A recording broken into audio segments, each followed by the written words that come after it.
Mas é com muita alegria que iniciamos a nossa primeira mesa redonda, Diálogos entre o Ensino, a Pesquisa e a Extensão. Eu vou convidar, então, os nossos professores de hoje, que foram convidados a estar aqui conosco. Professora Sônia Magalhães, por favor.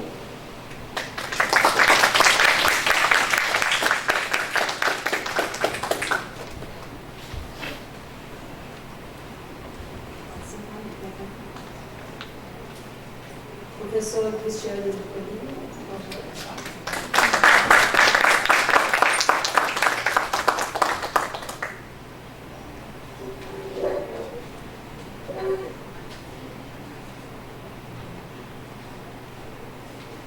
A professora Sônia Maria de Magalhães é docente na Faculdade de História da Universidade Federal de Goiás, atua no programa de pós-graduação em História e no mestrado profissional em Ensino de História, onde também atua como coordenadora.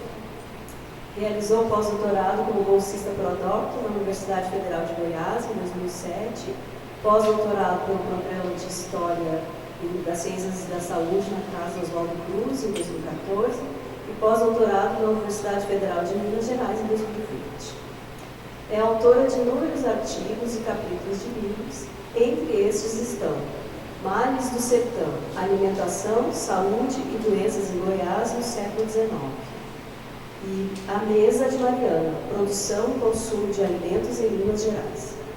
Participou da organização dos livros O Diário Íntimo de Altino Arantes, 1916 a 1918, Casa de Vereança de Mariana, 300 anos de História da Câmara Municipal, Histórias de Goiás, Memória e Poder, Cristianismos em Goiás, o ensino de história, aprendizagens públicas, políticas públicas e materiais didáticos, a cozinha brasileira e o patrimônio cultural. Coordena o GT História da Saúde e das Doenças, na UPU, Seção Regional Goiás, e é pesquisadora do DIAITA, Patrimônio Alimentar da Lusofonia, um instituto de pesquisa que tem como foco interdisciplinar as pesquisas sobre a história e a cultura da alimentação como patrimônio e identidade culturais comuns entre os portugueses e brasileiros. Muito obrigada, professora.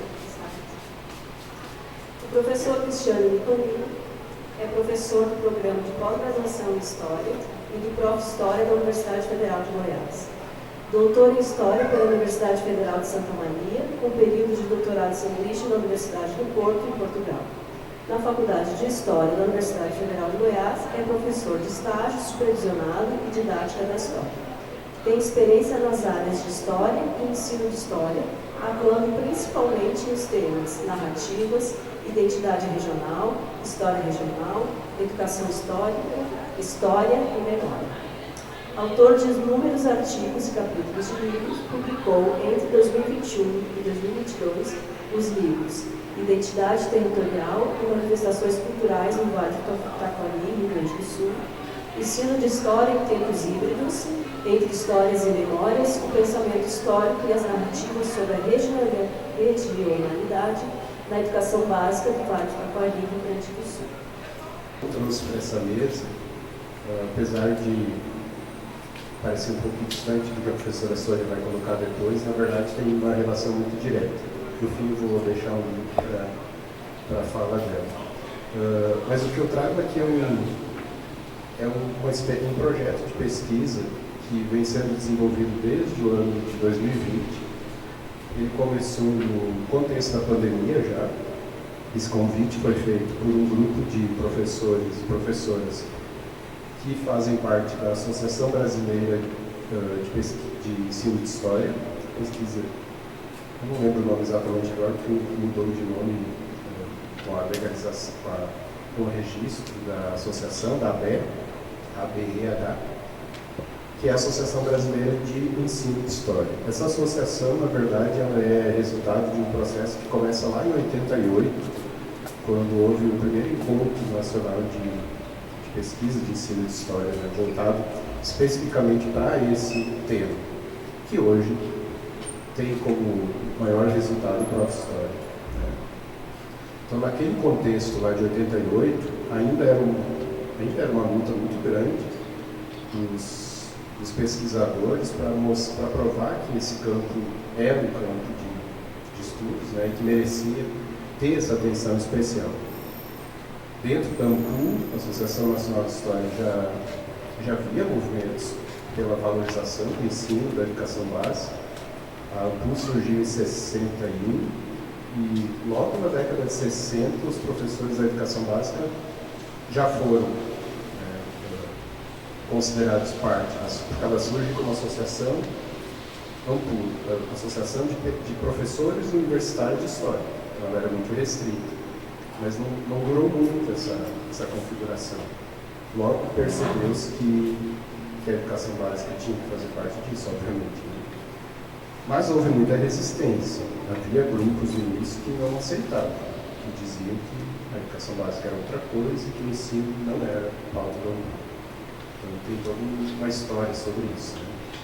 Mas enfim, essa pesquisa surge em 2020 justamente para tentar construir um conjunto de fontes que já havia sido o objetivo de outras iniciativas de pesquisa, só que de forma isolada. Então nós sabemos de vários professores que já começaram esse trabalho, que eu vou falar aqui, já vou especificar melhor.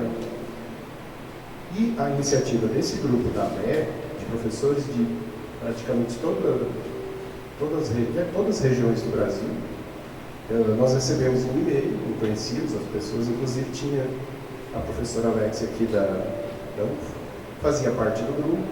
Com o tempo o grupo acabou reduzindo em função das demandas, né? Mas a professora Alexia foi fundamental no começo desse projeto. A primeira etapa ela contribuiu demais, mas em algum momento alguns não puderam acompanhar.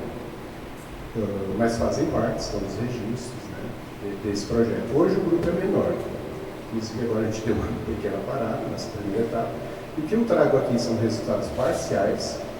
Eu ainda não posso, por exemplo, citar nomes aqui nessa pesquisa, porque nós estamos em processo de transcrição de entrevistas aí, então eu vou ter esse cuidado e eu vou citar professores 1, professor 2, não vou citar mais. Mas eu acho que vocês vão descobrir alguns aí, quem é o professor 1 e 2, pelas próprias falas. O projeto consiste basicamente em ouvir as narrativas de vida, as memórias e histórias dessas professoras, a gente usa no feminino, que a grande maioria são mulheres. Na verdade, até agora apareceram 3 homens só nessa nossa pesquisa. São aquelas pessoas que, desde a década de 80 e 90, construíram o que nós chamamos das bases e referenciais do que hoje nós entendemos como pesquisa e ensino de história. Por que não antes? Porque até os anos 70 nós temos uma produção, mas ela ainda não se configura como campo. É muito, digamos assim, são outros profissionais de outras áreas que vão escrevendo alguma coisa sobre o ensino. Tem um artigo que eu acho que é de 50, da década de 50 já, onde uma historiadora, eu não vou lembrar o nome agora, mas é uma historiadora importante, esqueci o nome, ela cita isso no artigo. Alguns consideram o primeiro artigo que vai mencionar o ensino mesmo, como pesquisa, né? Nos anos 60 e 70 temos também produções esparsas, né? Mas obviamente algumas pessoas que escreveram lá já não vivem mais, né? Já não temos como entrevistar. Então o nosso recorte foi anos 80 e 90, nessa primeira etapa da pesquisa. Quem produziu nessa base? Então a gente começou um mapeamento nacional, cada um através de várias reuniões, todas virtuais. Nós íamos procurando, a gente vasculhou todos os anais da ANPU, da ABE, de todos os eventos possíveis, dividimos tarefas, assim. A ABE participou dessa etapa também, onde nós fomos mapeando todas as pessoas que apareciam, que a gente poderia considerar, essa pessoa faz parte desse grupo que precisa ser entrevistado. Alguns nomes apareciam esporadicamente, tinha algum outro trabalho e depois sumiam. Então esse a gente já foi colocando para um segundo grupo, porque não teríamos como entrevistar todos, né? Nós tínhamos que achar um grupo que realmente se configuraria nacionalmente como referência para esse campo do ensino de história. E aí restaram para essa primeira etapa da entrevista um conjunto de nomes, que depois, esse sim eu posso citar, né? Faço questão de citar quem são essas professoras e professores, que aceitaram também fazer a entrevista. Aliás, todos aceitaram, 100% dos convidados, exceto um outro caso que a família dos próprios profissionais preferiram não realizar a entrevista por motivos de saúde. Então, o que eu trago aqui é um pouquinho desse primeiro ano de trabalho de campo mesmo, que foi 2022. Em 20 nós nos reunimos, começamos a planejar, fazer um mapeamento. Em 21 foi um momento de estudo sobre a metodologia da história oral, que a maioria do nosso grupo não tinha experiência em história oral, apenas conhecimentos, alguma experiência, alguns tinham, mas ninguém era especialista em história oral. Então fizemos essa parte de formação, toda virtual também, com a professora Verena Roberti, né, da UERJ, Alex, que conseguiu muitos contatos, depois com o Ricardo Santiago também. E aí partimos para a elaboração desse roteiro de entrevista. O que nós queríamos ouvir desses, né, colegas também, são colegas nossos, colegas, que trabalharam tanto no ensino quanto na pesquisa de história. Então, esse também foi um critério. Né? O projeto não queria contemplar somente a pesquisa, a experiência de ensino e pesquisa. E, obviamente, 100% dos entrevistados e entrevistadas atuaram na educação básica. Então, nas entrevistas a gente vai confirmar isso. Todos tiveram alguma experiência na educação básica antes de chegar na universidade e produzir suas teses, dissertações e orientações. Deixa eu ver o que mais é importante dizer. 2021, então, foi a preparação. E 22, finalmente, então a gente foi a campo. Né? Já estávamos ansiosos para ver como isso funcionaria, como toda a pesquisa. Né? A gente planeja e dá aquela ansiedade, não sabe se vai funcionar, será que elas iam aceitar essa proposta? Tudo virtual, né, gente?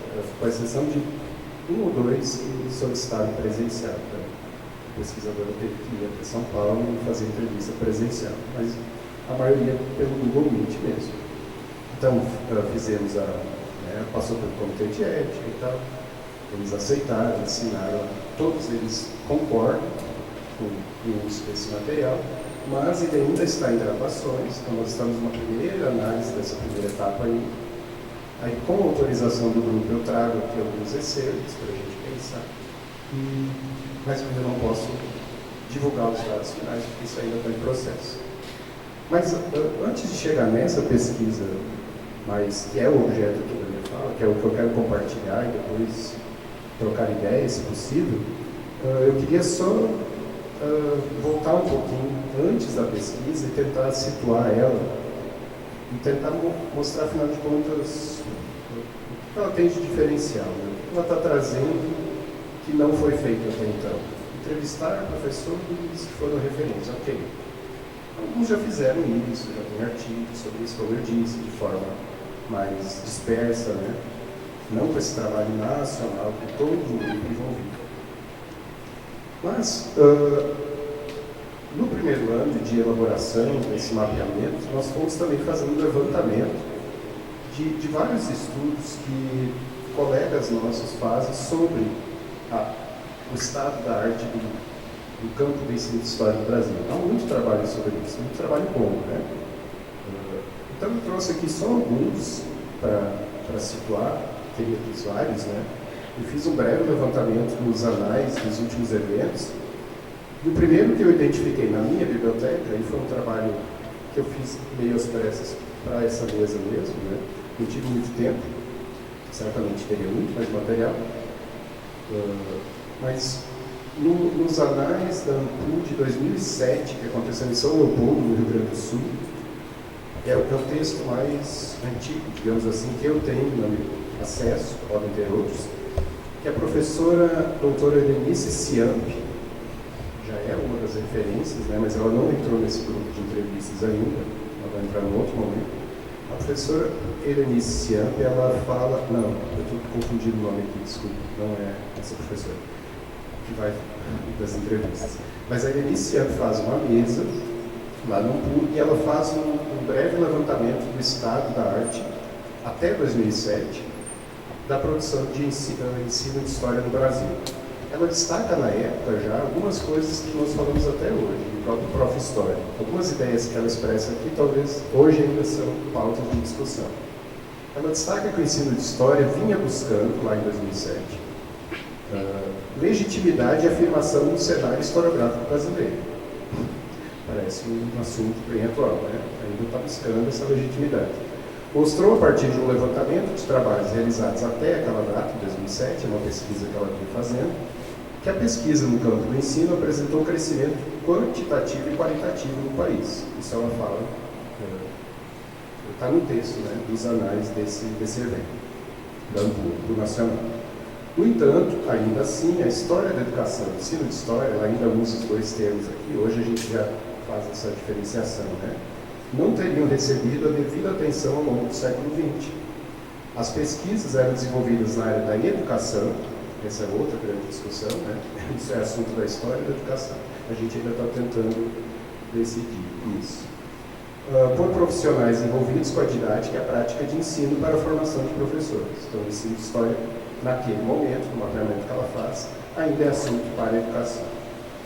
Depois, um segundo texto marcante que eu encontro é da professora Sônia Miranda, de Minas, né? Professora da UFJF. Sônia Miranda, acho que é de lá, né? Acho que sim. A professora Sônia, que eu conheço só de vídeos, mas não pessoalmente.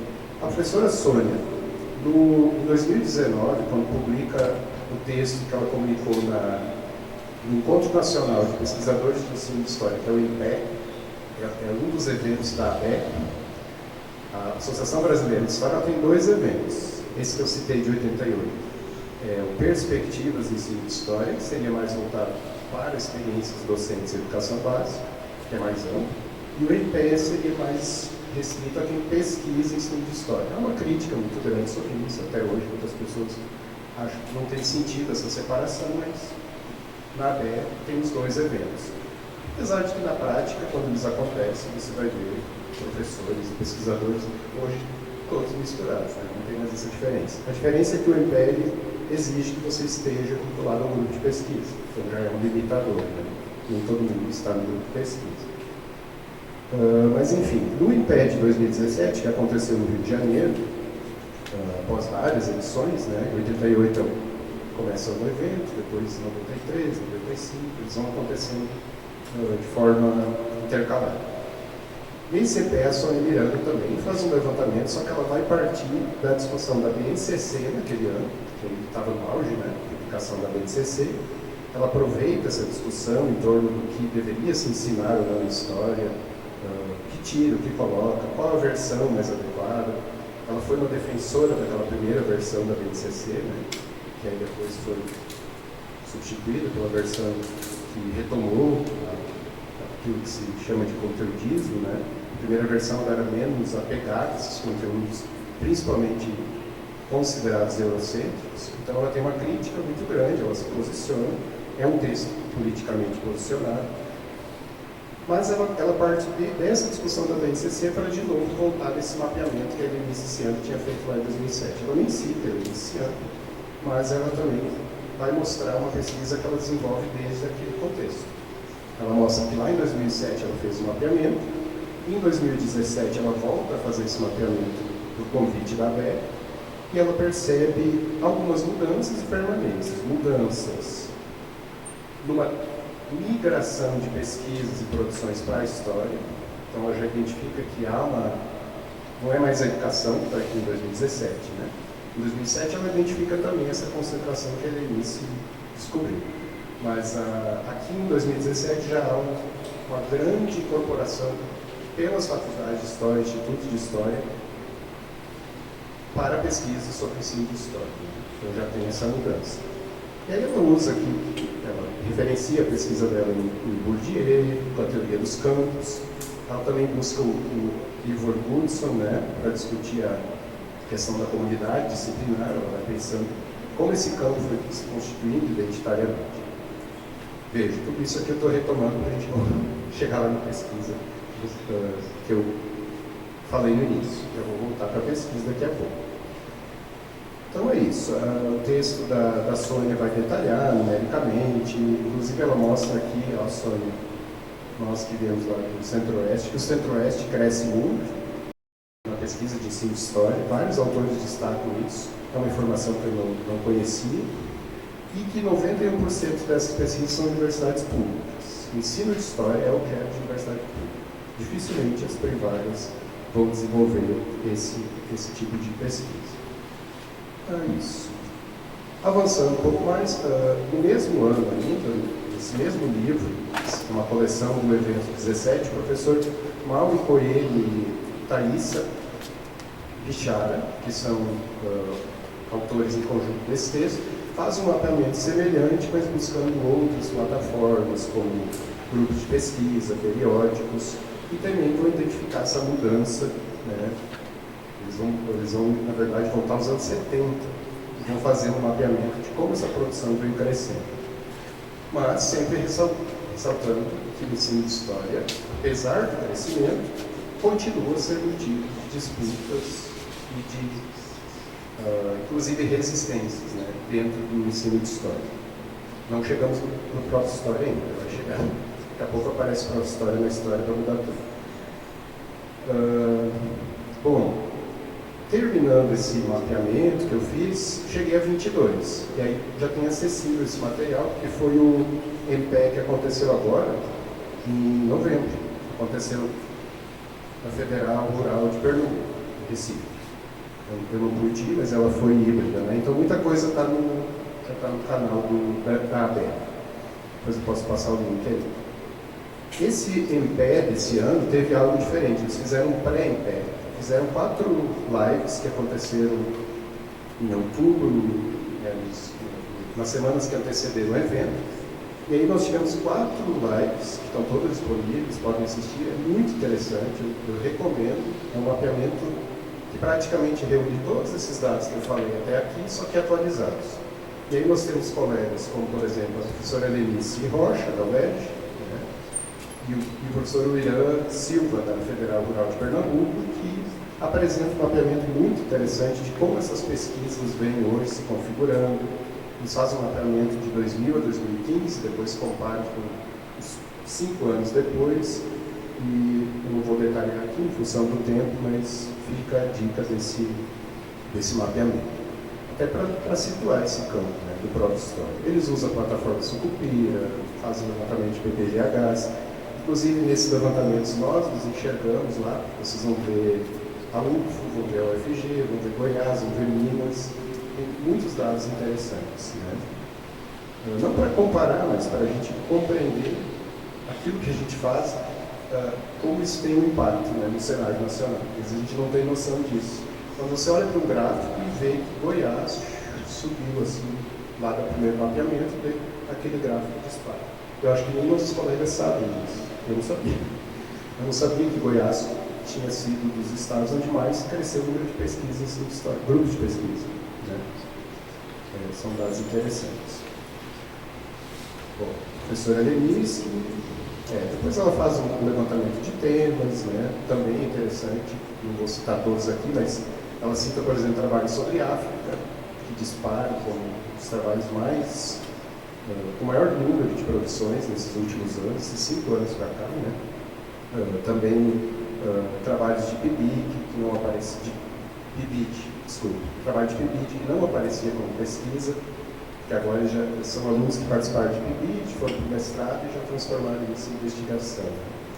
O BNCC, sem dúvida, né? Livro didático de história, a lei de 2013, de 2008, também são questões de gênero, também está aparecendo bastante, museus. A gente vê isso no próprio história, né? São temas que conheci. Depois, na segunda mesa, a professora Cristiane Beretta, Luciana Rossato e Mônica Martins da Silva, os 3 vão fazer um mapeamento dos mestrados profissionais. E a gente chega no próprio história, né? Que obviamente se destaca nesses mestrados, mas elas fazem um mapeamento de todos que existem. E vão, então, né, demarcando aqui o que o próprio história traz de diferencial para esse campo de pesquisa. Depois a professora Nádia, o professor Leonardo Bonfim, também da UFJF, a professora Nádia do Paraná, fazem também um levantamento parecido, a partir de periódicos, no dia 26 de outubro, é a terceira live, e a última, que é com o nosso colega, o professor Sade, lá da UFG, e a Priscila do Antígio, da Paraíba, que fazem um mapeamento do que não existe.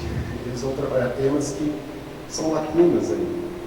As ausências. O que ainda falta discutir? Porque a gente está difícil, né? Fazer uma mesa sobre o que não existe, mas eles fizeram. É interessante. A discussão do Sade é muito boa, porque ele vai nos temas que a gente às vezes acaba desviando, né? Como narrativas e invisibilidades sociais, principalmente. Sujeitos que nem a academia consegue se dar conta de que existem, que estão ali. Apesar de todo o esforço que a gente faz, então ele vai mapear esse trabalho. E aí eu volto para... Então esse seria o mapeamento inicial, alguns textos que eu tentei mapear, não vou detalhar todos aqui em função do tempo, mas todo esse material está disponível. Eu acho que é interessante a gente conhecer e compreender o mapa desse campo por onde a gente transita.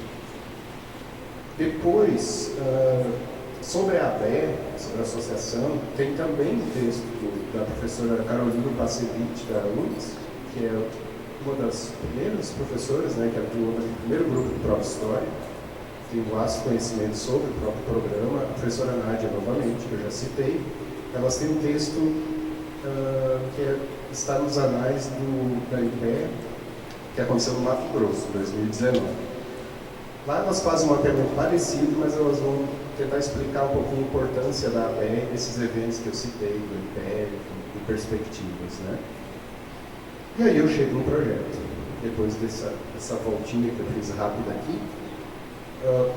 Por que trazer essas pesquisas, né? Porque quando nós nos reunimos em 2020, naquelas reuniões virtuais, eu não conhecia ninguém, eu não sabia exatamente nunca estava fazendo aquilo, mas aos poucos eu fui entendendo. Era isso que estava sendo trazido. Os colegas diziam, gente, tem muito mapeamento.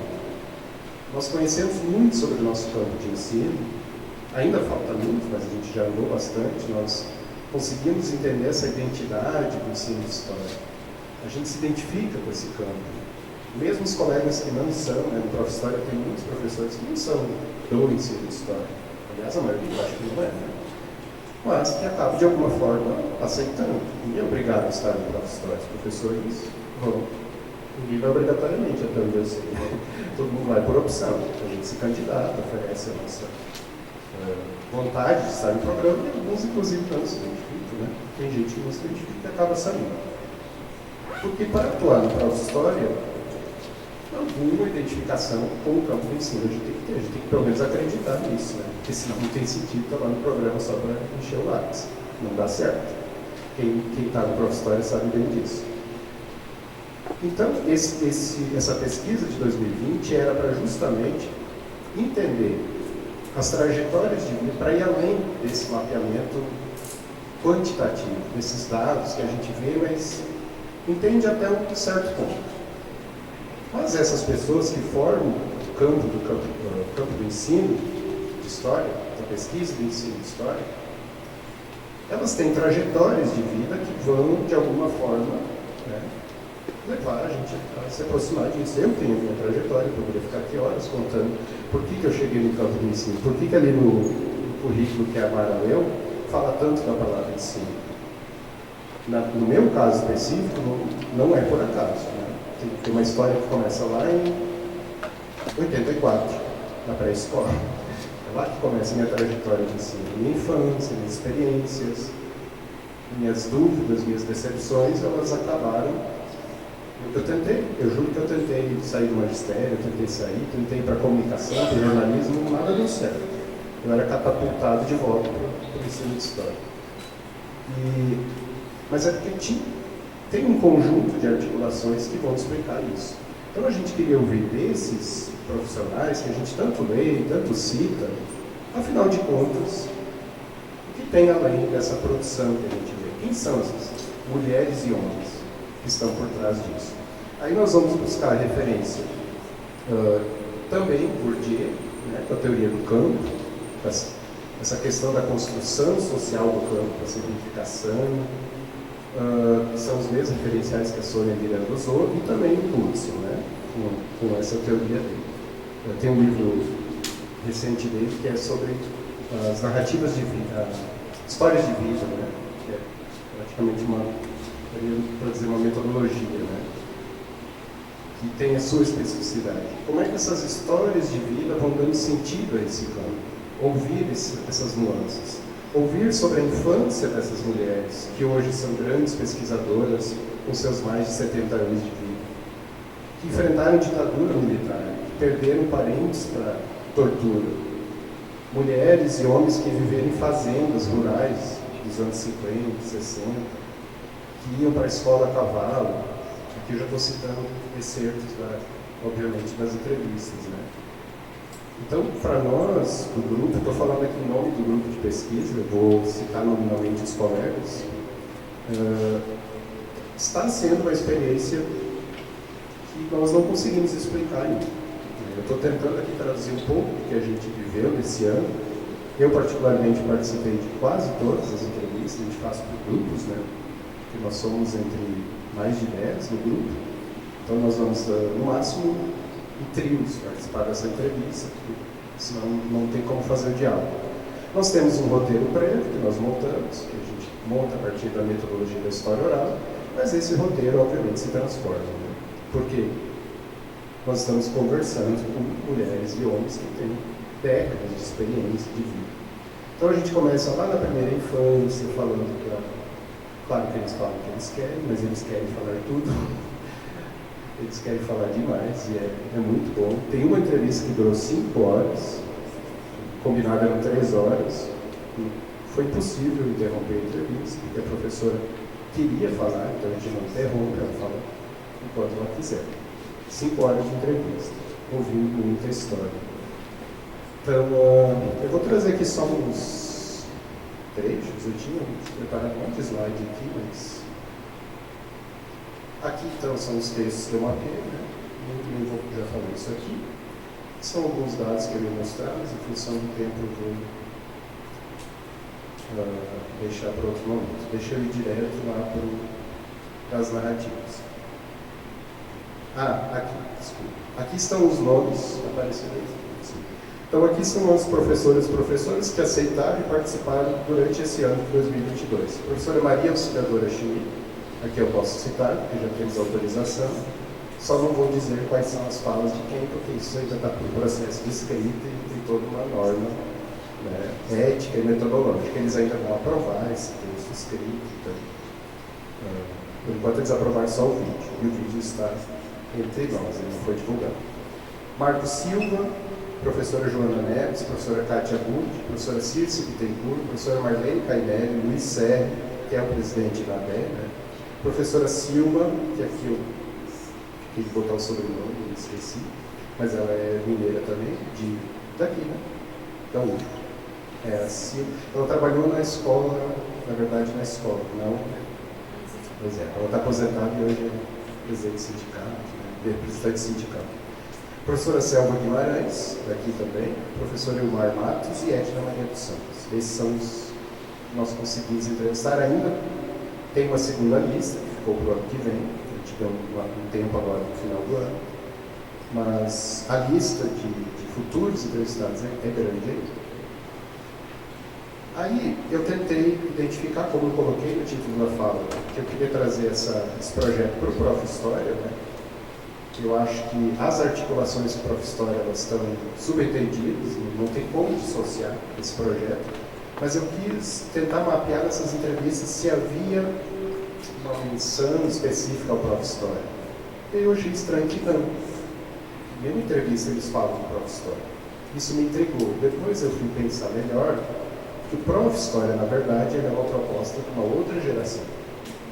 Já são outros professores da UERJ, da UFRJ, né, que não são necessariamente essas pessoas aqui. Claro que elas tiveram articuladas, fundamentadas, mas elas não citam em suas narrativas o Prof. História. Especificamente, não citam explicitamente, mas suas falas vão se articular. Então tem um grupo que não menciona, tem um grupo que situa na trajetória Desculpa, aqui não é Prof. História. Deixa eu achar o slide que eu fiz aqui. Já vou voltar para o Prof. História. As entrevistas realizadas, eu quero citar o nome dos colegas aqui também, para fazer justiça, né? Porque eu estou falando aqui em nome de um grupo. Eu acho que é a primeira comunicação que a gente faz, é a primeira comunicação do projeto hoje. Ela está acontecendo aqui, por isso que ela está um pouquinho atrapalhada. Mas vai melhorar. Nós temos outros compromissos já daqui para frente. Hoje eu fiquei sozinho, mas na próxima mesa eu terei 2 colegas comigo. A professora Juliana Andrade, da Federal Rural de Pernambuco, e a professora Raquel Alvarenga, da Univille. Somos nós 3, basicamente, assim, que acabamos coordenando no final o projeto, mas não temos esse nome de coordenadores, mas são os que acabam ficando mais presentes em todos os processos.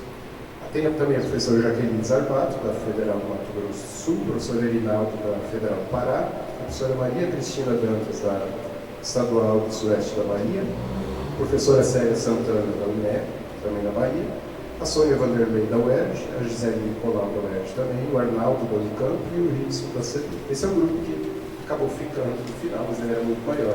Tinha a professora Alex e vários outros participantes que não puderam seguir.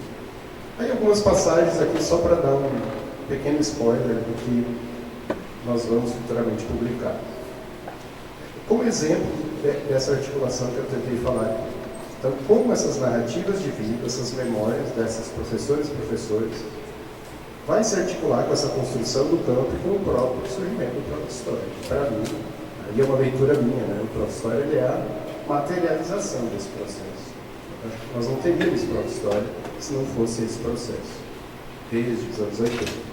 E essa professora 3, que eu chamo aqui, não vou poder citar, 74 anos de vida, em maio de 22, ela realiza entrevista e diz: eu vivia pelo Cerrado, desculpa, faltou um C aqui, me reconhecendo por lá. O primeiro colégio que eu estudei foi construído pela Nova Cap. Aí nós já vamos tendo evidências, dá para montar o quebra-cabeça e daqui a pouco a gente descobre quem é. Era uma casa de madeira, brinquei muito pelos montes de terra onde era construído o Congresso Nacional. Ela brincou nos montinhos de terra do Brasil. Começa por aí, né? Ela não é só uma autora de texto de ensino de história, ela é alguém que viveu e brincou como criança na construção. Essa foi a experiência de ter vivido aquele momento. Me deu um matiz da minha personalidade. Ela já vai conectar, ela já está explicando, ela já está dando para nós o trabalho pronto, né? Isso interferiu na minha personalidade, não ter muita paciência com os pactos de mediocridade. Sai o pato ali porque o meu note está com a letra C quebrada. Com os pactos de mediocridade.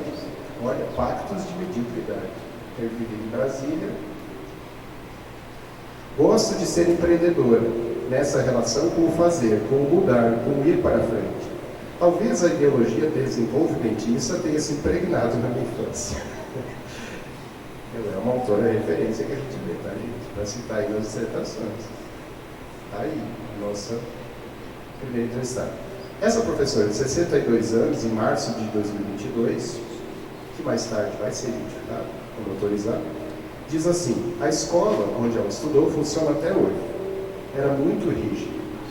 2 eram professoras leigas e as outras tinham curso normal. Já está falando lá na infância. Eram escolas da melhor qualidade. Veja, ela fala rígido e melhor qualidade. Vai falando por cima. Mas eram bastante rigorosas, novamente. Essa palavra rígido e rigoroso, ela aparece várias vezes na fala da professora. Incentivava o mérito. E era ótimo.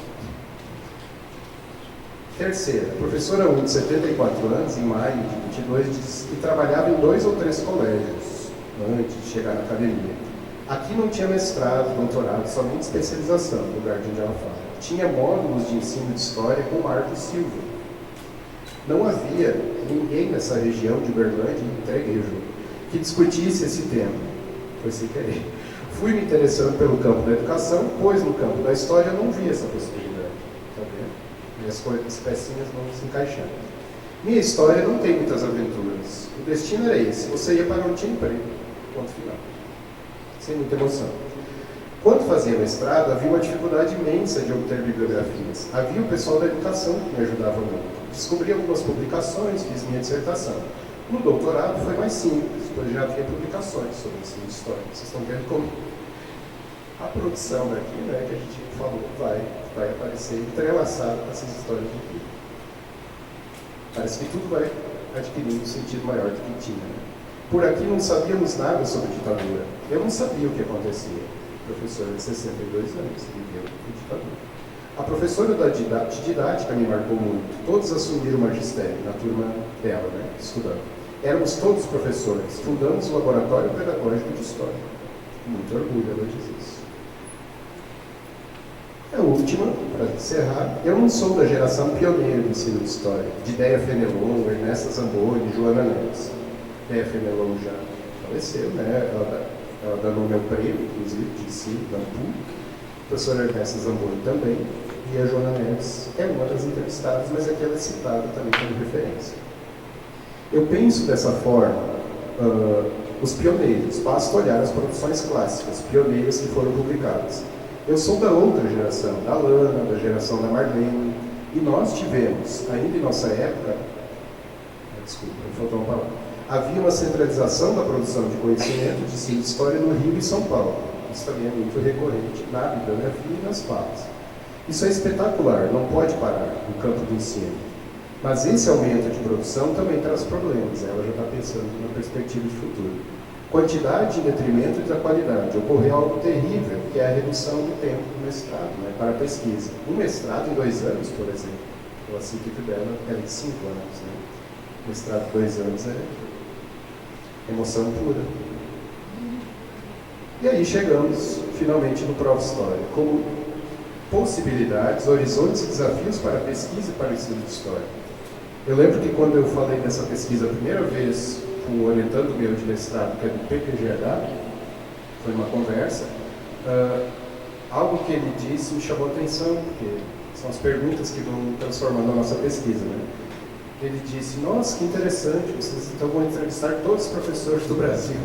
Não, é o grupo referência dos anos 80 e 90. E ele assim, de novo, vocês vão ficar só com a elite intelectual, e os professores que estão na... Aí eu voltei lá para o grupo e disse, gente, eu levei um puxão de orelha hoje, né? Nós vamos ter que entrevistar os milhares e milhares de pessoas do Brasil. Não, esse projeto ele busca ser um estímulo para esse tipo de pesquisa. Obviamente nós não temos como dar conta disso, né? Nesse grupo de intelectuais e referência a gente teve que fazer uma seleção. E vejo, todas e todas elas foram passar pela escola e alguns ainda estão, tá? Se articulando, outros de uma forma mais próxima, outros não. Mas aí fica essa pergunta, né? Pensando no Prof. História. Se nós estamos tentando entender essa intelectualidade que se formou nos anos 80 e 90 e que merece nosso reconhecimento, ninguém está dizendo que não merece, né? Mas e o intelectual do Prof. História? Quem é? Nesses 10 anos de programa, começa em 14, né? Por aí, nós estamos com não sei quantas dissertações defendidas hoje. Isso é algo muito novo. Então, acho que a pesquisa, e aqui uma reflexão minha que eu trago para essa mesa, eu nem discuti isso com o pessoal do projeto, mas o projeto vai despertando diversas perguntas. E aí a gente pensa nesse profissional do Prof. História que está ocupando esse território do campo. É um sujeito novo. Vocês, né? São todos aqui do Prof. História? Todos? Aí. Então, mas, para quem não conhece também o programa, né? É um profissional que está na educação básica, ele não sai de lá, é condição, né? Tem que estar na educação básica, mas está nesse universo da pesquisa, está dialogando com esses. Quem é esse sujeito? Como é que ele transita? Hoje eu vi alguém num vídeo falando, nós ainda estamos tentando entender o que é o mestrado profissional. Muitas vezes nós nos deparamos com dúvidas, né? Dá para equiparar o PGH? Não dá? É a mesma coisa? Não é? Qual é a especificidade? Eu acho que o tempo é muito curto ainda. Claro que os mestrados profissionais são mais antigos, elas citam aqui outros mestrados, não tão antigos, mas 95 parece que é a primeira regulamentação mesmo. 95, se não me engano. Na década de 90 que os mestrados profissionais são realmente autorizados em outras áreas, biologia, matemática, história demora um pouco mais.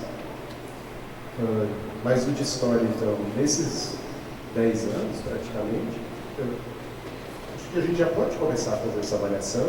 E por que não? Eu até falei isso para a turma do Prof. História, né? por que não começar já a pesquisar as narrativas de vida desse público para a história? Quantas histórias nós vamos encontrar aí que valem a pena ser narradas? Então, essa metodologia da história de vida, eu acho que ela é um caminho muito interessante para a gente pensar em todos os níveis de pesquisa. Nós temos esse público que a gente está entrevistando, mas isso pode ser feito.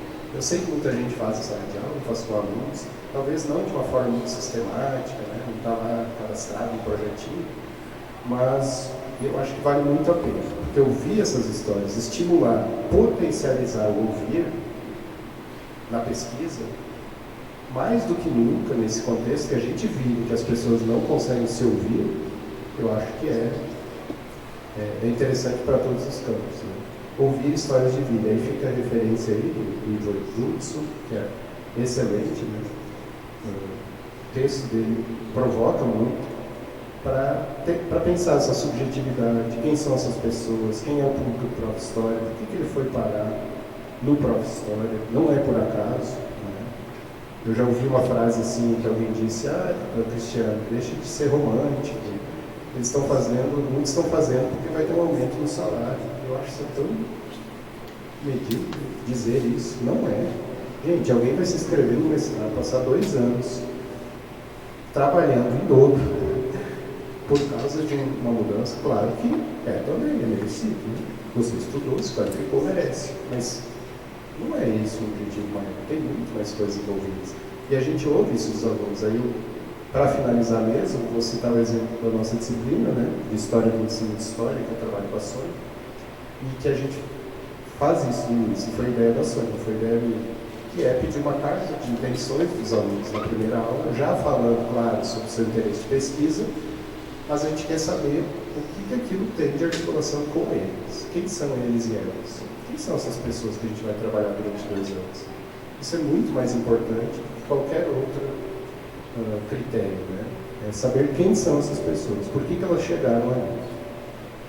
E a nossa responsabilidade como orientadores, professores, é muito grande. Né? Não é um simples trabalho, uma dissertação. Aí o livro que eu lançou, né, todas essas publicações, uma aluna também, a Valéria, publicou na nossa escola, né? O texto dela foi publicado na revista Nova Escola, xenofobia, tá? Acho que na última edição, né, da Nova Escola. Então, assim, a gente vê o poder, a transformação que isso gera na vida das pessoas. Né? Não é só aquele valor a mais do salário, não é só aquela dissertação e crédito cumprido. Isso é transformativo, para a grande maioria. Talvez não para todos, mas essa transformação que a pesquisa gera, eu acho que é o principal do professor. Para mim, eu só estou meio por causa disso. Se fosse, eu poderia estar só no PPGH, poderia estar trabalhando menos, né? Mas a gente acaba escolhendo, e isso tem a ver com as nossas trajetórias de vida, indubitavelmente. Aí eu vou deixar um linkzinho, porque a Sônia vai falar sobre uma experiência, né? Um exemplo de como isso pode se configurar na prática no professor. É isso, gente. Muito obrigado. Desculpe se eu me perdi um pouco na fala, eu tinha mais coisas. Resolvi falar sem olhar o roteiro. Obrigado.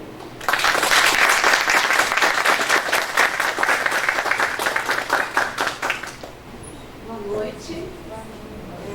Espero que todos e todas estejam bem. É um prazer participar do primeiro seminário interinstitucional, né, UFO, do UFG. Eu acho que uma parceria que vai ter vida longa, né, Mara? Né, José? Todos, nós temos trabalhado muito, né, para este evento, a professora Mara, Gilberto, então, eles têm dedicado assim, meses e meses para a preparação desse evento, né?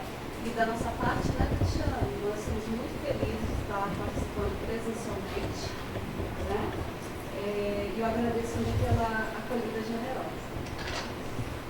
Como o Cristiano falou, assim, que quando a Mara leu o currículo dele, né, resumido, a palavra que mais surgiu foi ensino. E vocês viram na fala da Mara que a palavra que mais surge é alimentação. Né? Então eu já vou me apresentar. Meu nome é Sônia, eu sou graduada em História pela Universidade Federal de Rio Preto. Eu gosto muito de nunca esquecer minhas origens, né? Porque a graduação é tudo na vida da gente. Né? E foi na UFOP, na iniciação científica, que eu comecei a pesquisar alimentação. Então, a proposta dessa minha fala é apresentar possibilidades, né, de pesquisa para o professor trabalhar em sala de aula com uma fonte, né, relacionada à história da alimentação, que são os cadernos de receitas. É difícil falar em caderno de receitas hoje. O que é caderno de receitas aqui? Hoje todo mundo vai lá na panelinha, você tem, olha, duas. É legal, né, ter o caderninho, porque a maioria vai o quê? Na internet, eu também. Panelinha, Rita Lobo, né, que são as receitas de verdade que estão fazendo marketing para Rita Lobo, não, mas para mim são as melhores, né, que é a cozinha de todo dia. Então, eu vou falar um pouco dessa fonte, né, os cadernos de receitas, a partir de um caderno de receitas que eu encontrei no século XIX, da cidade de Mariana. Eu venho de Mariana, tá? Tem tudo a ver, mas foi um encontro fortuito que eu tive com esse caderno de receitas, que na verdade faz parte de um conjunto maior, né, de um fundo documental que está na biblioteca da UFMG, na seção Escritores Mineiros.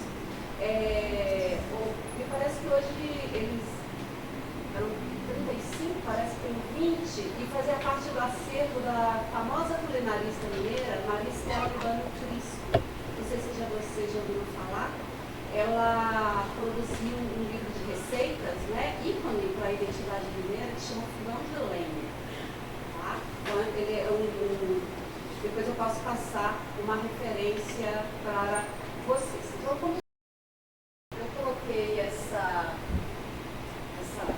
slide aqui, né, do professor Carlos Antunes, que ele fala dessa importância do caderno de receitas, né, para um historiador e como esse caderno de receitas pode ser lido, né, que aqui, esse caderno que ele no slide é bastante.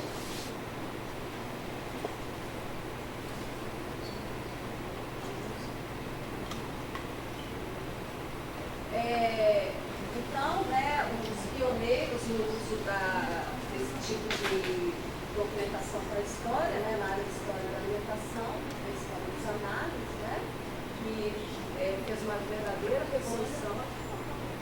Mais perto, né?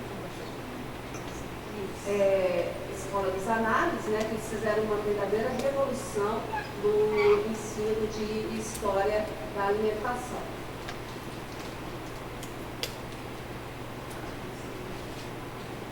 Confesso que eu estou tendo uma dificuldade para ficar olhando e falando.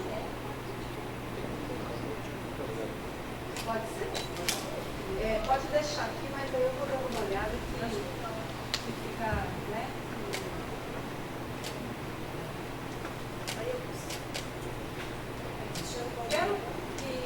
Aí eu peço que você vai. Não, eu fico no notebook e eu peço que você faça. Pode ser? Fica mais fácil, também eu vou acompanhando. Senão daqui a pouco eu vou sair assim daqui. O combinado era trocar de lugar, eu esqueci. Tá,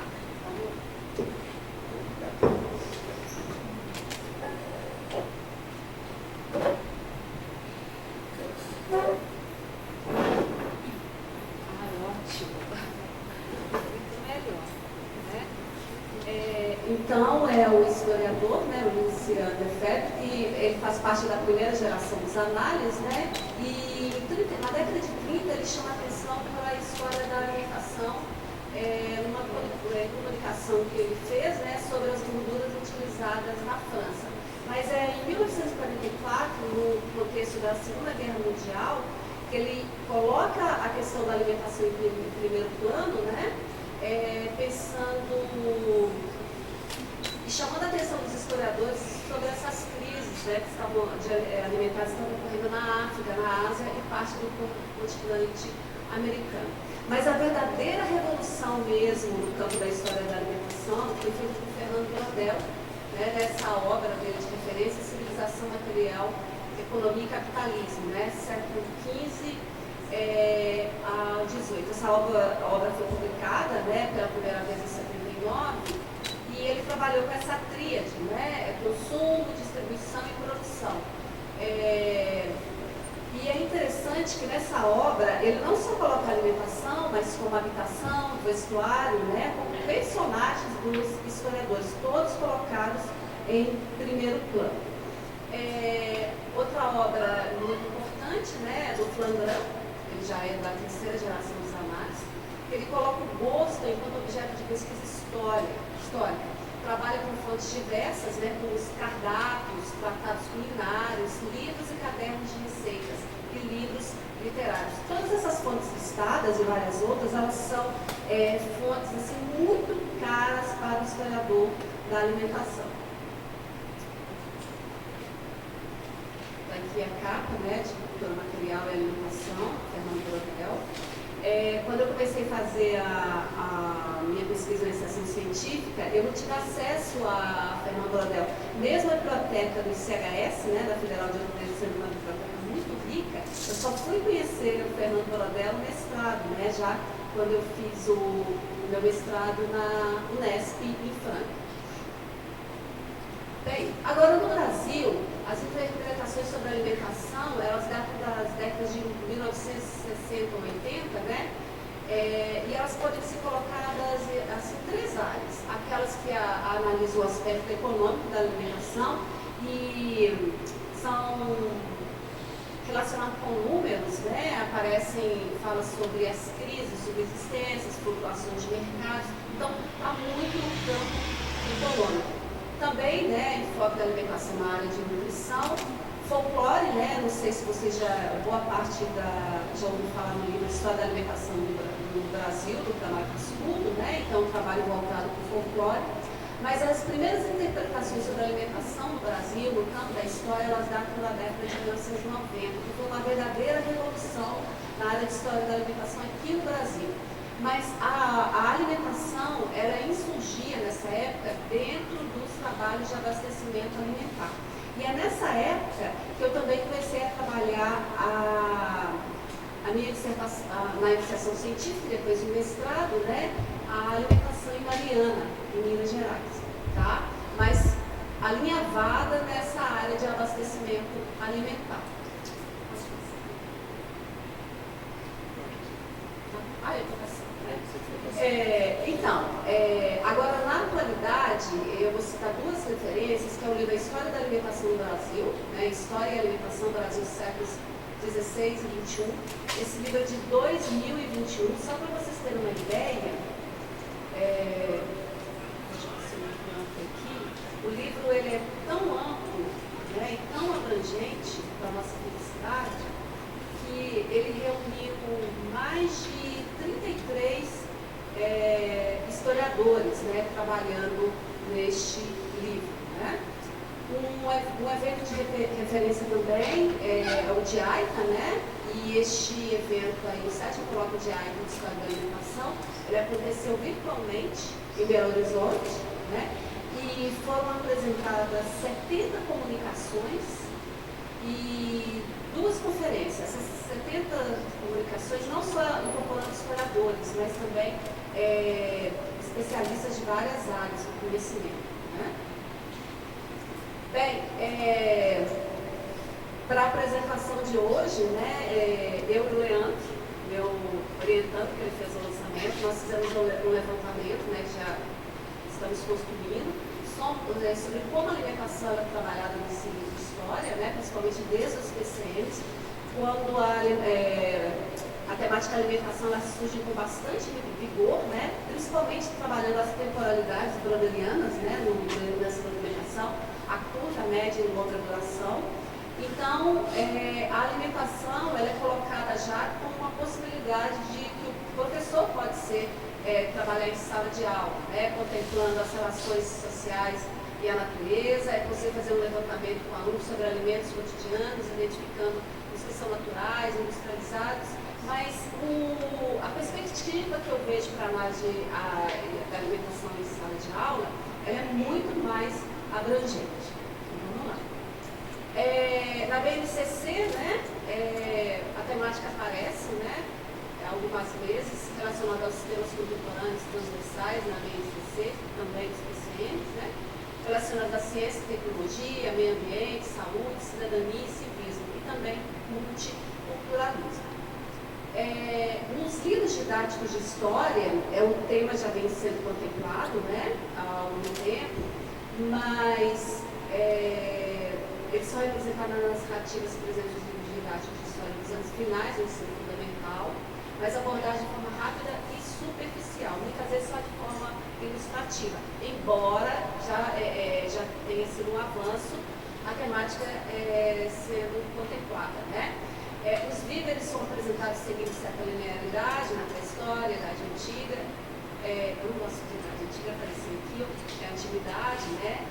Medievalidade, a época moderna, contemporânea, e algo que eu tenho percebido muito, que a alimentação ela é mais bem contemplada, né, nos livros didáticos e até mesmo pelos professores quando vai trabalhar a época medieval.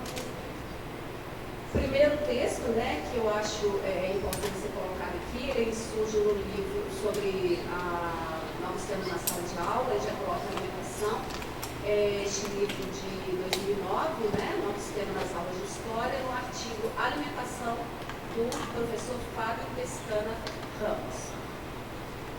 Bem, eu também fiz um levantamento até agora nas dissertações defendidas no Prof. História, né, com o tema alimentação. Nós estamos aqui 2, 3, 4, 5 trabalhos defendidos, né, envolvendo a alimentação. E hoje, né, eu recebi a linda notícia aqui, já até compartilhei com a Mara, que no dia 12 agora, próximo, né, vai ser defendida uma dissertação aqui no Prof, da UF, né, dissertação intitulada Saberes e Sabores, Ensino de História e a Culinária da Festa de Folia de Reis, né, em Iguatá, isso, né, em Minas Gerais, 2020 a 2022, né, a discente Verônica Garcia Simões, o orientador é o Guilherme Amaral Luiz, né, parabéns, a gente só tem que comemorar esse avanço, né, em pesquisa. Bem, então eu vou falar um pouco do caderno de receitas da senhora Clautina Nunes Horta, tá? Esse caderno de receitas, eu já falei com vocês, é o único caderno de receitas desse fundo documental que eu achei, né, sobre Mariana. Mariana está aí, né, a cidade, eu acho que todos aqui devem conhecer, sempre, Minerador, que é a localização de Mariana, no estado de Minas Gerais, né? Então, o que eu vou apresentar aqui são alguns aspectos sobre a natureza do caderno de Clautina Nunes Horta. O que eu sei sobre a Clautina? Esse caderno data, né, o caderno da Clautina, do ano de 1896. Pesquisando documentação sobre os antigos troncos mineiros, né, em Minas Gerais, eu descobri que a Clautina Nunes Horta, né, ela começou a escrever seu caderno de receita em 1896, 3 anos antes do seu casamento, e foi em 1891. Nessa época, fazia parte do enxoval da noiva escrever um caderno de receitas com antecedência. Tá? Uma boa moça, né, aquela casa doida, né, ela tinha que levar no seu enxoval esse caderno de receita. Então, ela começou a escrever 3 anos antes. Né? Então, é um receituário, tá? Ele não é um receituário como nome de caderno de receitas como entendemos hoje, com listado como ingredientes e modos de fazer. Não. Ele ali só não tem a separação. Os cadernos de receitas, eles eram assim, olha, pegue isso, pegue aquilo, misture. É impossível você fazer as receitas sem acompanhar até o final. Sobretudo também porque mesmo já o sistema métrico decimal já está bem mais definido, né, que a partir de 1875, com quilogramas, gramas, quilogramas, as medidas são assim, muito abstratas, né? Da mesma forma que falava assim, usa uma xícara, fala assim, pega um punhado, um monte, né? Eu não sei, minha mãe, as receitas, a maioria eram passadas oralmente, né? Então as pessoas sabiam, as mulheres de cor como faziam, né? Então não tem muito dessas medidas. Então você tem que ler a receita até o final. Tem a Ratel, tem Libras, né? São medidas antigas, mas elas estão presentes nesses cadernos de receitas. Tá? Então tem que acompanhar. O que é importante nesse caderno de receita? A escrita culinária, né, ela evidencia o protagonismo feminino. Isso é muito importante de ser trabalhado em sala de aula. Né? Outra coisa, quem escrevia o caderno de receita era uma pessoa letrada. Né? Ela teve uma formação educacional, pelo menos mínima. É o caso da Plautina. E a Plautina, ela fazia parte de uma família de classe média da região. O marido dela que tinha uma função importante na Câmara Municipal de Mariana. Ele era um vereador. Né? Outro dado que eu tenho que colocar para vocês sobre a importância hoje da gente contar com o apoio das redes sociais. Né? Para eu escrever o artigo, vou passar o link para vocês depois, eu contei muito com informações do Facebook, do grupo do Facebook que se chama Mariana Fundo do Baú. Tá? Então, eu falei, olha, eu estou precisando de informações sobre a senhora, tal. E não é que eu encontrei pessoas que falam assim, nossa, eu lembro dela, da dona Plautina, em meados, 1950 alguma coisa. Gente, em 1896 ela começa a escrever sobre a receita, lá, 3 anos antes do casamento. Então, em 1950, quantos anos a senhora tinha? Imagina, mas eu falei, olha, eu lembro dela, com o cabelo amarrado numa pituxinha, sempre andando de braço dado com sua filha, não lembro o nome dela agora. Então, é muito importante hoje, né, e agrega, né, essa fonte de informações oriundas das redes sociais, que já aparecem nos trabalhos, né, científicos, essa informação. Então, nessa análise, né, tem que levar em essa questão o protagonismo feminino, a escrita culinária, né, as receitas, os ingredientes, os utensílios, o acesso ao mercado, a sociedade, a produção, o mercado e o consumo de alimentos. Gente, tudo isso aqui dá para acompanhar dentro de um caderno de receita. Né? Então tem que ter um foco, tem que saber ler nas entrelinhas. Bem, o caderno de receitas da Plautina é esse primeiro aí, ó, mais simples que tem. Tá? Ela se valeu para escrever esse caderno de uma simples caderneta, que poderia ser encontrada no comércio local. Olha como é a simplicidade em relação ao outro, da Maria, não lembro todo o nome dela, mas era de uma senhora, né, já vendo oriundo de uma classe mais abastada de Belo Horizonte, no Inés Sartori. Vocês estão vendo, tem o Minuras, né, dourado, tem o nome dela, né, o brinca aí no caderno. Tudo isso o historiador da alimentação tem que analisar, que não é o que eu farei aqui agora não. Tem que ver tamanho, tipo de capa, onde foi impresso e tudo mais, né?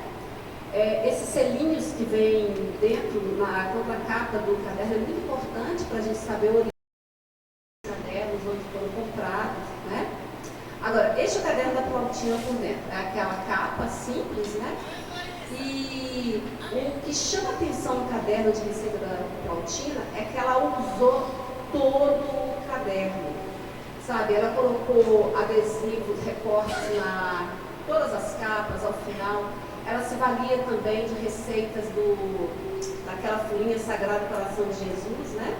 E isso tudo muito antigo, então ela colava tudo dentro do seu caderno. A letra, o tipo de caneta que é usada, a paginação, tem que ver se ela usou todo o caderno até o final. Dentro dos cadernos de receitas, vocês sabem disso, né? Sempre tem alguém dando pitaco no caderno de receitas, você vê outras letras. A minha mãe, né, adorava o caderno dela, chegava uma vizinha e falou, olha, dona Lourdes, você conhece essa receita, ela é muito boa. Aí ela falou, não, escreve aqui. Então, tem que verificar tudo isso com fonte, né? O interior do caderno de receitas da Plautina, vocês estão vendo que a letra dela é boa, ela teve uma formação, né? Outra coisa também que a gente percebe nesse caderno de receita é que, para além do mundo da cozinha, elas colocam revista, alguma receita de beleza, né, papel, tudo, elas colocam tudo, tem tem contabilidade, tem número de telefone. Então, por isso esse tipo de fonte é considerado uma escrita íntima, tá? Uma escrita de foro íntimo, né? Até mesmo alguns colocam com fonte biográfica, porque é capaz de encontrar tudo isso dentro do caderno de receita, né? Mas só depois que o historiador faz essa análise toda mais ampla que a gente entra nas receitas propriamente ditas, né? Os cadernos de receitas de Minas Gerais, eu já analisei vários até agora, eles são cadernos de receitas de quitandas. Essa relação do mineiro com quitandas, ela é muito óbvia nessa escrita culinária do século XIX e início do século XX. Não pense que vocês vão encontrar pratos salgados ali. É frango, é uma carne, não tem nada disso. São quitandas, tá? Quitandas era tudo aquilo que era servido no café da tarde. A própria Maria Estela Libano Cristo, ela fala uns docinhos também.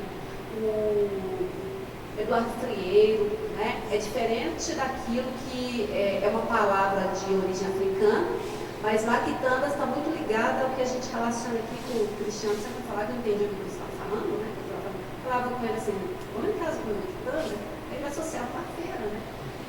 Quitanda, as mesas de tabuleiro, né? As quitandas que elas vendiam também estão todas relacionadas nesse universo que foi absorvido aqui em Minas Gerais, tá? Então, né, vocês estão vendo aí que, ainda bem que nós já fizemos o lanche, né? Senão aqui já seria outro momento de fome aqui, né? Bem, então tem esse universo, né? Eu coloquei um gráfico das quitandas, mas o que é mais importante para analisar a relação produção, consumo e circulação de alimentos em Minas Gerais no século XIX está aqui, os ingredientes que eram usados nas receitas, né? Farinha de trigo, pó de arroz, aí depois as misturas de farinha de trigo com polvilho, fubá de milho, maizena, fubá e polvilho, né? O que chama atenção é que em um curto período de tempo, né, na minha dissertação de mestrado na mesa de Mariana, eu trabalhei com uma documentação oriunda dos livros de conta do seminário de Nossa Senhora da Boa Morte de Mariana, né? Eu trabalhei com as comidas servidas à mesa, que estão nesses livros de conta. Então, até a primeira metade do século XIX, a farinha de trigo não aparecia na mesa do seminário, assim como não aparecia na alimentação em geral em Mariana, né? E certamente em Minas, no século XIX.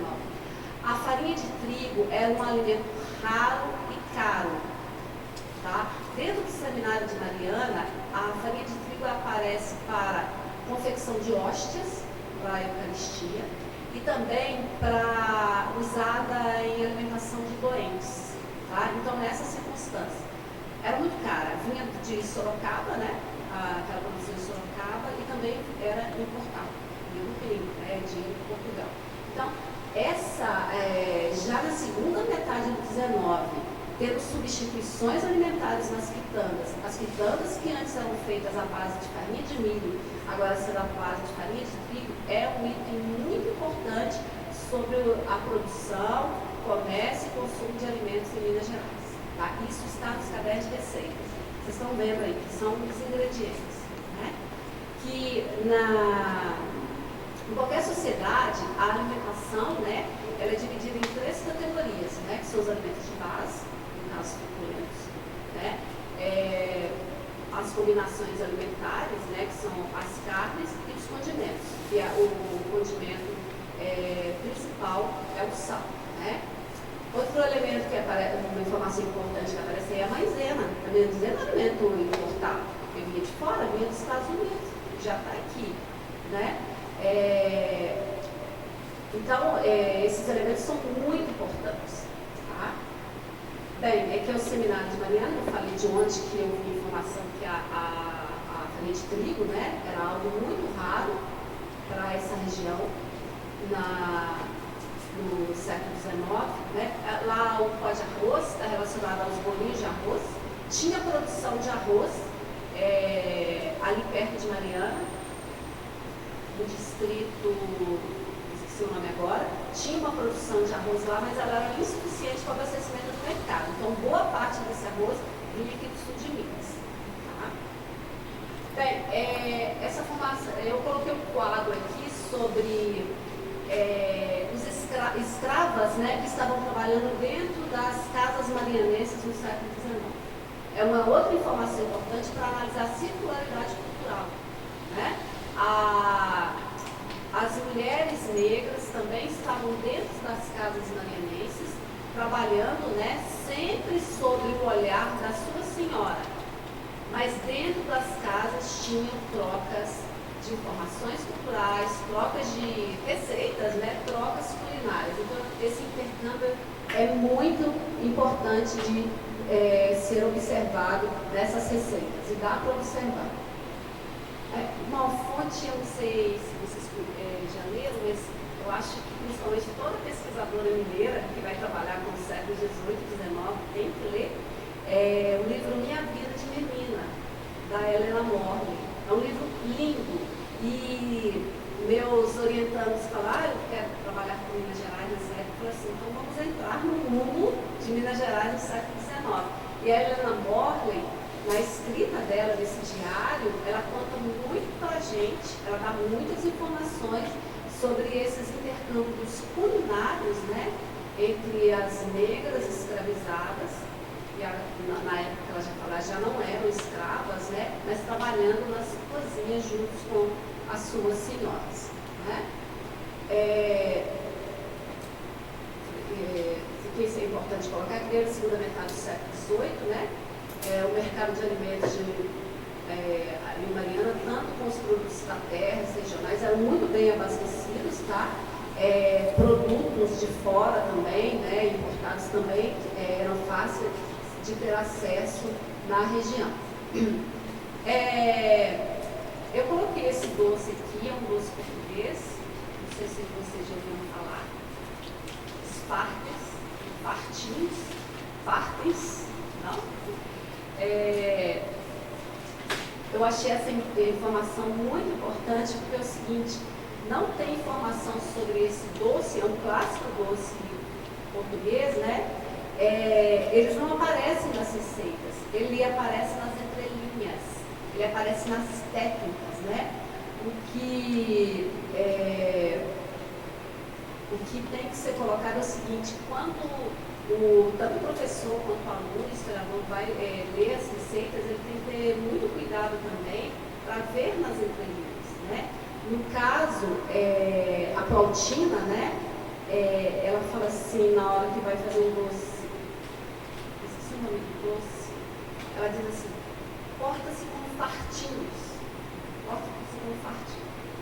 Primeiro que você tem que ler essa escrita do século XIX, né? Você tem que ter... E quando eu encontrei fartinhos, o que são fartinhos?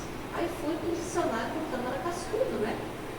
Da Câmara Cascudo, dicionário do folclore brasileiro.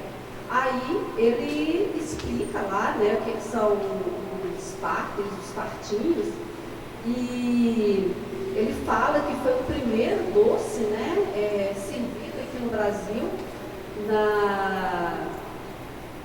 quando Pedro Álvares chegou ao Brasil, né, e fez esse convite para os índios irem a bordo da nau, né? Então, isso me chamou muita atenção, né? E é quando eu falo, né, que a fonte deve ser lida e relida várias vezes. Deve-se prestar muita atenção, reunir as anotações descontínuas, captar os sentidos que não estão claramente evidentes na própria natureza do documento. Implícito no documento, mas explícito na técnica. Vem à tona um tradicional doce português, o fartes. Não uma referência no repertório selecionado pela escritora, a Plautina, mas nas entrelinhas emerge na feitura do suspiro de sapucaia, tá?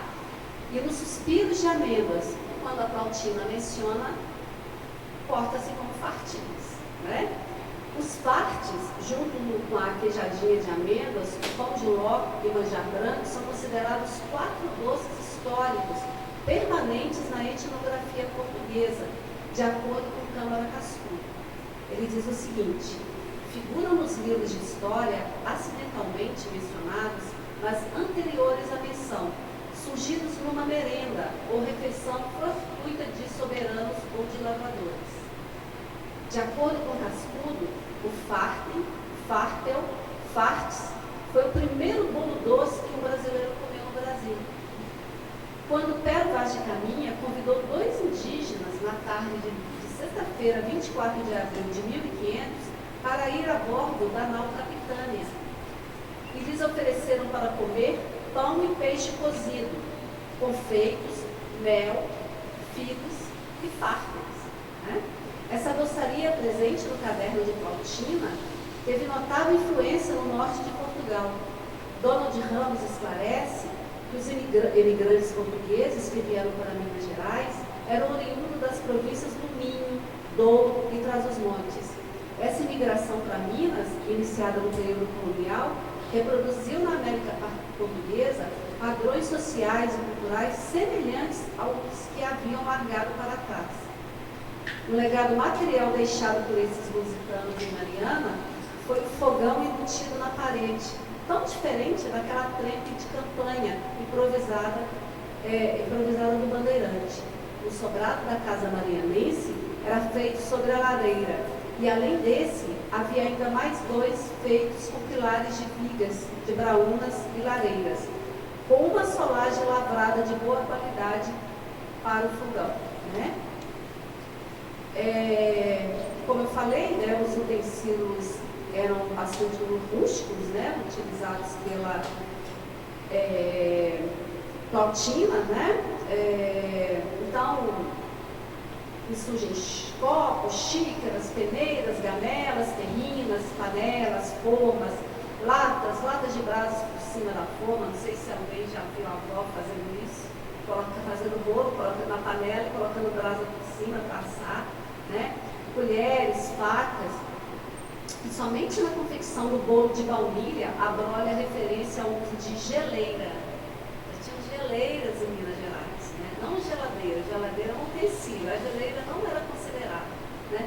Mas no livro de memórias da Helena Morgan também aparece sorvete. Né? Ela fala a primeira vez que ela provou sorvete em Minas Gerais no final do século XIX. Né? Mas parece assim, mas como? Né? Gelo. Tem um livro de culinária famoso no Brasil, aqui 2 livros, né, famosos aqui de receitas no Brasil do século XIX, que são Cozinheiro Imperial e Cozinheiro Nacional, que eles ensinam a fazer gelo. Né? Então, são informações bem interessantes. Né? Então, já vou concluir. Deixa eu passar aqui. Eu não posso deixar de falar, gente. Isso é muito importante, falar de mim. Eu pesquisei, até agora, o 4º caderno de receitas da Plautina, nesse universo de mais de 600 receitas do século XIX. Olha, eu sei, vocês vão ficar frustrados. Eu encontrei uma única receita de pão de queijo. A Mônica, ela podia estar aqui me ajudando, né? A Mônica Vidal. Uma única receita de pão de queijo, tá? Aí vem sempre aquela pergunta, o historiador, né, quer saber dia, momento, horário, que algo foi inventado, né, algo surgiu, né, e tem essa relação de achar que o mineiro já nasce com pão de queijo na boca. Não encontrei origem ainda, tá? Muitas pessoas falam, né, entrevistados, que só foram conhecer o pão de queijo em BH. Gente, para o historiador isso é muito ontem, é muito recente. BH é de 1897, né? Uma capital. Então, e é isso, né? O pão de queijo faz parte dessas invencionices das tradições, mas isso não invalida, né? Sobre essa questão de identidade, né? Então, o que eu quero deixar para vocês, né? Como possibilidade, mostrar esse documento culinário e a sua importância, é que o objeto do documento da história culinária não aparece nem formalizado, material inerte e vazio de sua substância, nem coerente sobre a vestimenta erudita dos documentos históricos. Ele é vivo e, no crescimento da sua verdade própria, é uma história total que se Sim, a partir do documento culinário, com o caderno de receita, dá para você fazer uma leitura total, englobando os aspectos sociais, políticos, econômicos, médicos, biológicos, propaganda, né? E é nessa vitalidade que o documento culinário, legítima fonte histórica, pode ser muito bem utilizado para trabalhar os conteúdos de história. Não como suporte, material auxiliar ou pitoresco, mas como uma autêntica fonte que emana os aspectos sociais, políticos, econômicos, culturais, religiosos, médicos da sociedade. E eu quero dizer que sim, existem receitas para ensinar a história. Obrigada.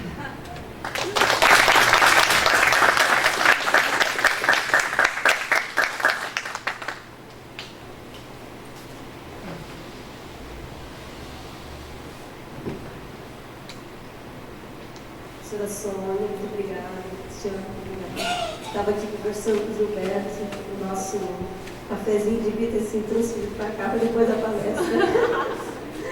Não vai fazer pior. Ficamos com fome. Muito obrigada por trazerem para nós as suas pesquisas. Né? E agora eu abro aqui, então, para quem quiser fazer perguntas, colocações, conversar, né? Dialogar com os nossos convidados. Quem gostaria? Gilberto?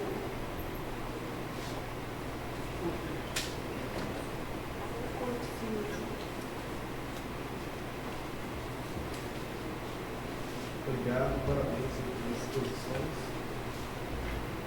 E de um certo, Cristiano, você falou que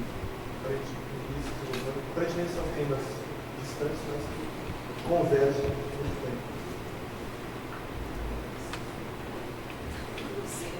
Eu acho que eu vou começar pelo Cristiano, apesar de já fiquei com fome, já querendo discutir esse pão de queijo aí.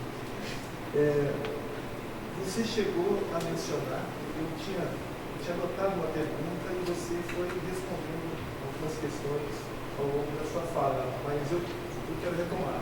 Acho que é uma questão importante para nós, para a história. Né? Afinal, a pesquisa de ensino de história, como você demonstrou, primeiro no campo da educação, depois vai se deslocando, a gente vai reivindicando de alguma forma também na história, no campo da história, como é que você tem avaliado, diante do que você já tem, a importância mesmo de uma palavra não é boa, mas o impacto, digamos assim, do pró-história, que você tem contribuído para esse deslocamento que alguns têm, muitos de nós temos reivindicado. Eu quero sugerir uma resposta, mas tem duas entrevistadas, pelo menos duas pessoas envolvidas no projeto, uma entrevistada e outra, a Alexia, a outra é a Selva. As duas, ambas. Mas e aí, ambas estão ou estiveram, né, seja no colégio de aplicação, na ESEVA hoje, ou estiveram na faculdade de educação. Então, são blocos quase, tirando o RU, né, tirando o espaço de alimentação, que agora não é tão utilizado, só a cozinha. O que separa esses dois espaços é a alimentação, que é muito longe para nós, ou pelo menos era. Né? Eu acho que qual é o papel do pró-história, pensando aqui no nosso pequeno espaço, mas pensando também na questão mais ampla que você trata, qual é a sua avaliação pessoal, não sei se você pode isso. O coração, eu fiquei intrigado, só aquele mapa 3, aquele gráfico 3, você trouxe, claro, você já explicou depois que a farinha de trigo é a campeã de uso, né, de referência. E aí, o polvilho aparece muito pouco, o polvilho de mandioca. Eu fiquei pensando, claro, você deve ter uma hipótese sobre isso. Por que será que o polvilho é menos recorrente nas receitas? É porque se faz menos pão de queijo, não sei se tinha um biscoito de queijo, alguma outra iguaria que a gente conhece, mas que não é biscoito moderno, né? Ou porque era muito óbvio, né? Estava no cotidiano, ou, sei lá, algum preconceito, não sei. Fiquei intrigado. Obrigado.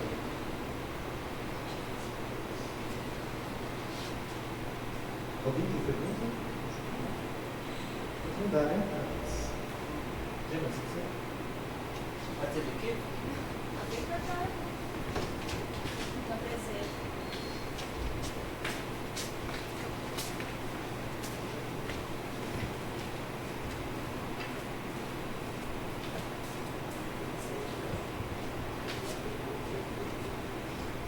Boa noite a todos e a todos.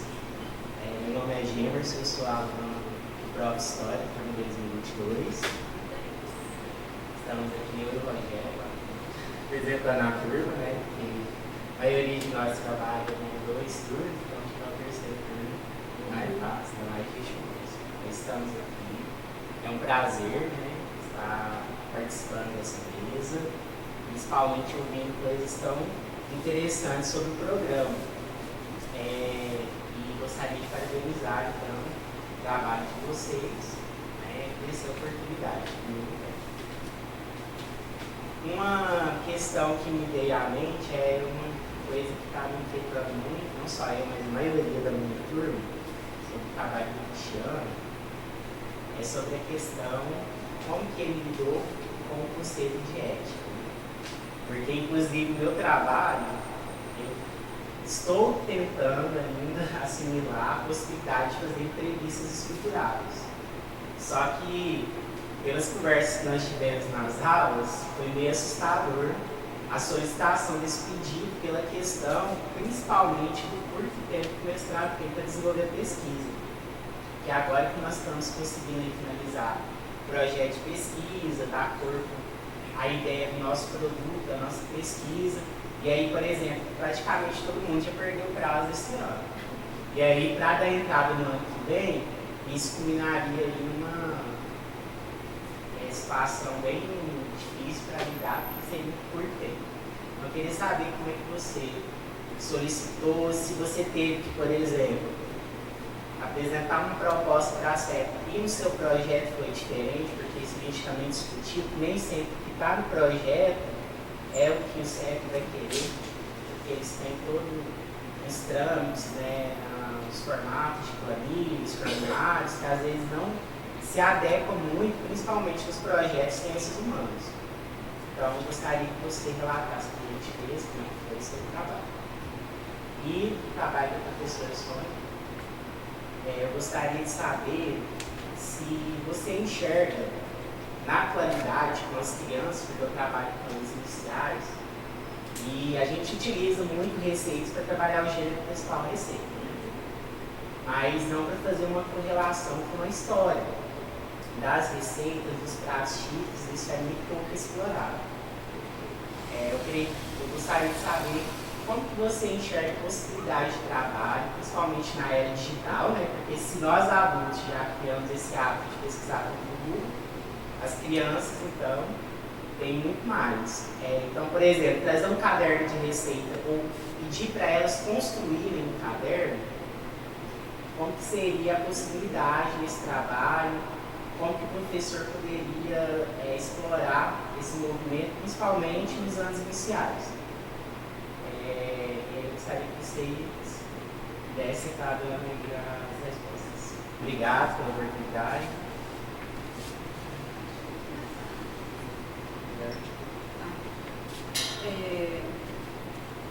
Vamos lá, Gilberto, né?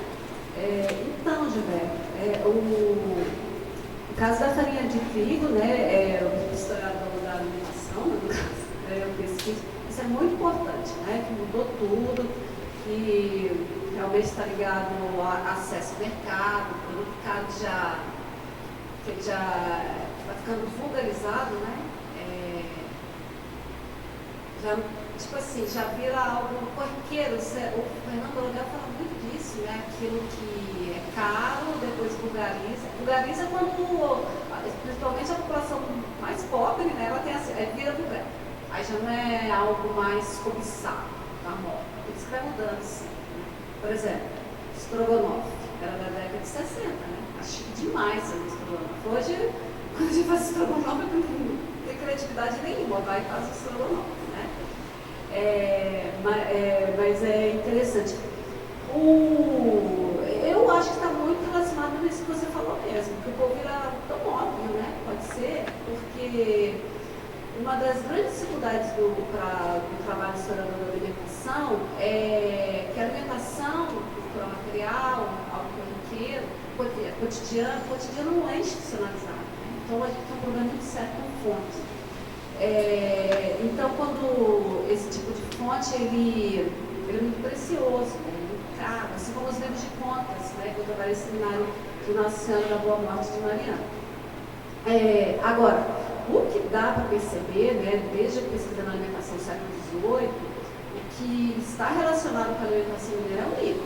O milho está relacionado com a cultura bandeirante, né, o Antônio Cândido, né, no trabalho maravilhoso dele, o Espaços do Bonito, ele fala, né, dessa relação do milho com a cultura bandeirante, né, paulista, Mato Grosso, Minas Gerais, Goiás, né? E por que o milho em primeiro lugar do que a mandioca no litoral? Os historiadores trabalham muito bem essa temática, né? Capistrano de Abreu, Sérgio Buarque de Holanda, Caetano Júnior, né? Falando por que o predomínio do milho nessa cultura bandeirante e não a mandioca. Né? Então tem várias justificativas lá que eu não vou detalhar aqui não, né? Mas parece óbvio mesmo, né? O acesso à farinha de trigo se torna maior, então as receitas vão serem trocadas, né? Mas permanece, né? Por exemplo, tem diferença quando você analisa os cadernos de Ouro Preto de Mariana, é interessante, porque não sei se é porque tudo próximo, porque Mariana Ouro Preto é 15 quilômetros no máximo, né? Então, e Ouro Preto é a capital, né, da província, e também por causa da ampliação da estrada de ferro, até lá, então o acesso ao mercado passa a ser maior. Então, para mim parece óbvio, né? Principalmente por causa da oralidade, né? Como eu falei, as medidas não são registradas com... não tem medidas, né? São todas irregulares. E também parece ser muito óbvio também, o polvilho e a mandioca estão disponíveis ali, né? Agora, essa diferença do preto mariano, por exemplo, a caderno da Plautina, eu vejo que ao longo do século XIX ela está sempre usando o fermento natural, a esponja, né? Aquele que pega uma gamela de madeira, coloca uma água e uma farinha de trigo, ou milho, ou fubá ali, que vai fermentando, é que ele usa o fermento e vai multiplicando, né? Agora, e no livro, o caderno de receita, com mais de 300 receitas, ela só faz referência uma vez ao Spalding Power, que é o pó real.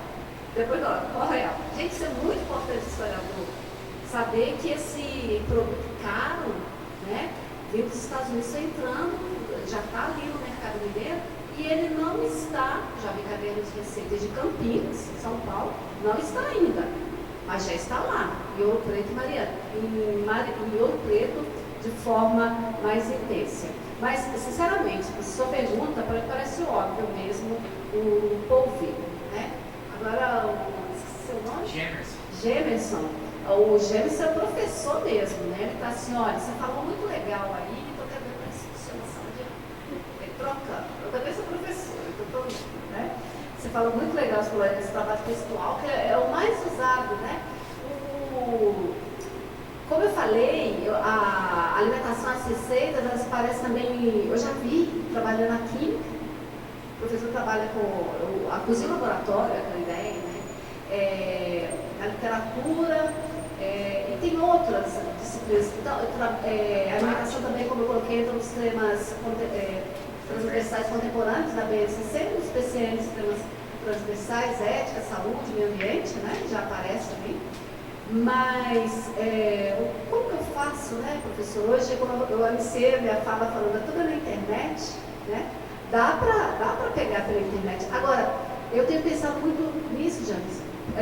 Levar toda a família, eu acho que pessoas assim, com mais de... Eu estou colocando idade, tá? Porque até para pesquisar, eu dei o exemplo do estrogonofe, né? Para levar para a sala de aula, Eu acho que tem uma pessoa assim com mais de 50 anos, que é legal.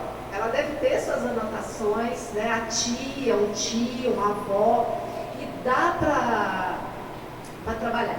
Eu levei para a sala de aula, isso, eu tenho até um artigo, ele deve estar perdido aí na internet, porque sabe aquele artigo que você escreve como um ensaio, e de repente você vê um tanto de gente citando, você dá até medo de olhar o que você escreveu? Eu vejo. Eu peguei uma receita do empadão goiano para a sala de aula, isso foi dentro da universidade. Essa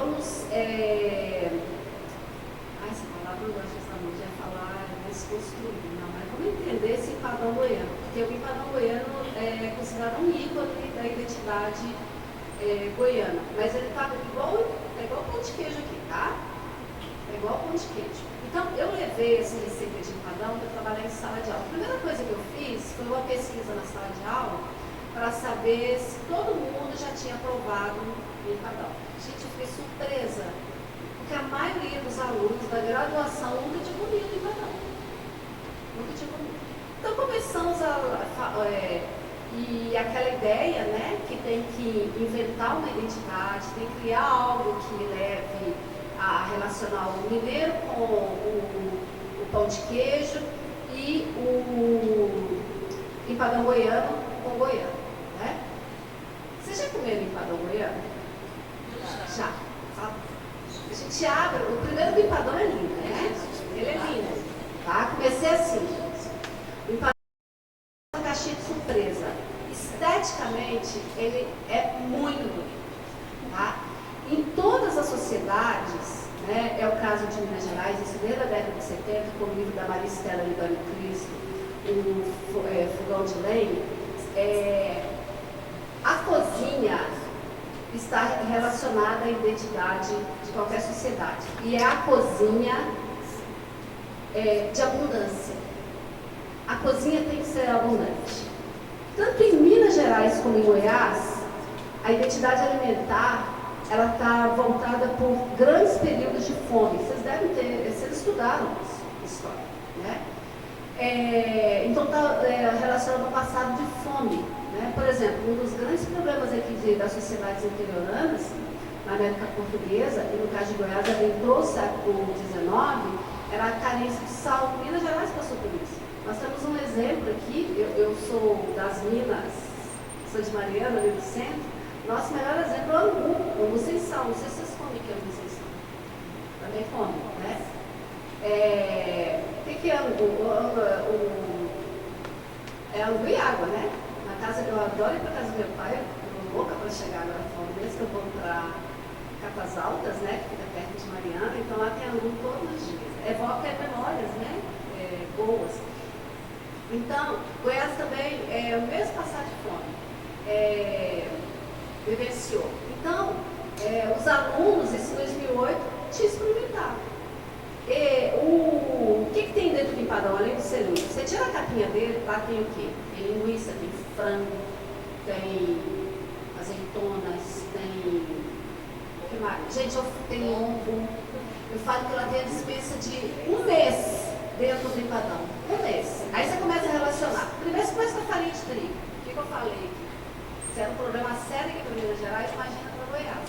Goiás era uma das províncias mais pobres do Império, né? Então, tá lá, farinha de trigo, leva ovos, tem ovos cozidos, azeitonas, onde está lá?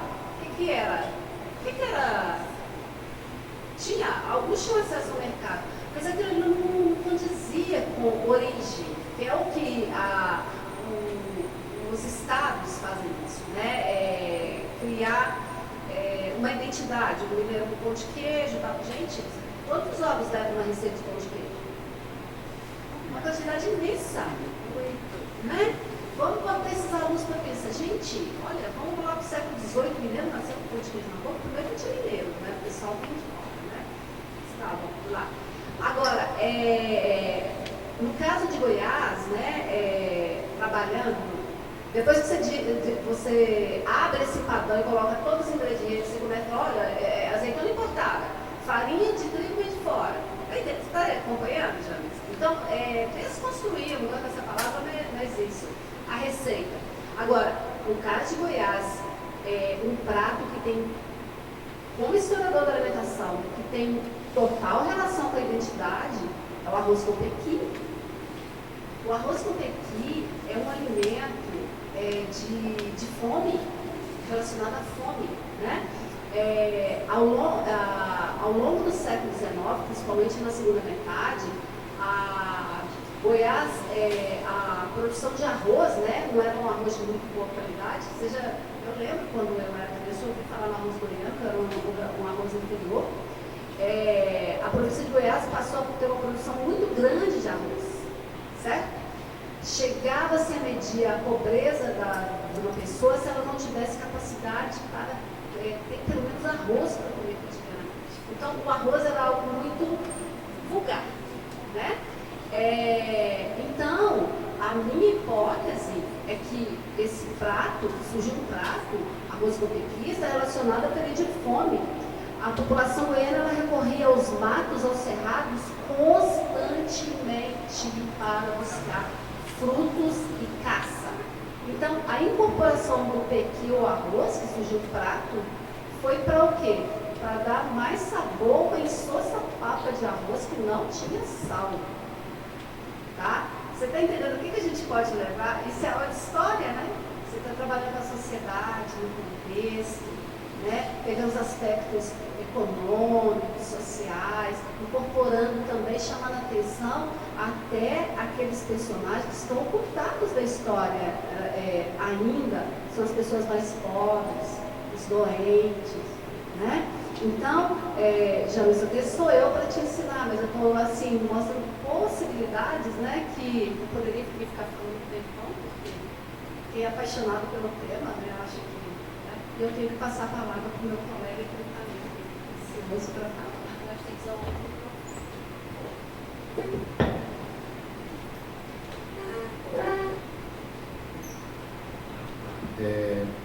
Eu acho que a pergunta do Gemerson e a tua resposta já responde um pouco o que o Gilberto perguntou, né? Que é sobre essa divisão do ensino de história. As pesquisas aqui, os textos todos mostram que ainda predomina a educação. Uma grande maioria das pesquisas, aliás, os últimos artigos agora eu não mostrei o gráfico, mas tem um gráfico agora de 2022 que a Nádia apresenta. 41% dos artigos publicados, acho que nas revistas de ensino, as mais publicam no Brasil, as mais antigas. 41% é da educação, são artigos produzidos em mestrado, doutorados, em faculdade de educação. 40% é história, então tá, pelo menos os artigos já chegam perto, mudou muito. 5% é ensino de história, que é o PROF, aparecendo no gráfico. É pouco ainda, mas é muito considerando o tempo. Então, 5% já são artigos produzidos em contexto de pesquisa e ensino de história. E 13% são de outros cursos, inclusive de arquitetura, vários que pensam em ensino, gastronomia, todos os outros. Porque a história é interesse de todo mundo. Né? Mas essas abordagens são diferentes. Aí eu pensei na pergunta do Gêmeos. Eu tenho de falar errado, aí eu fico fazendo de conta que eu não sei. Gêmeos. E eu erro o nome de todos os alunos.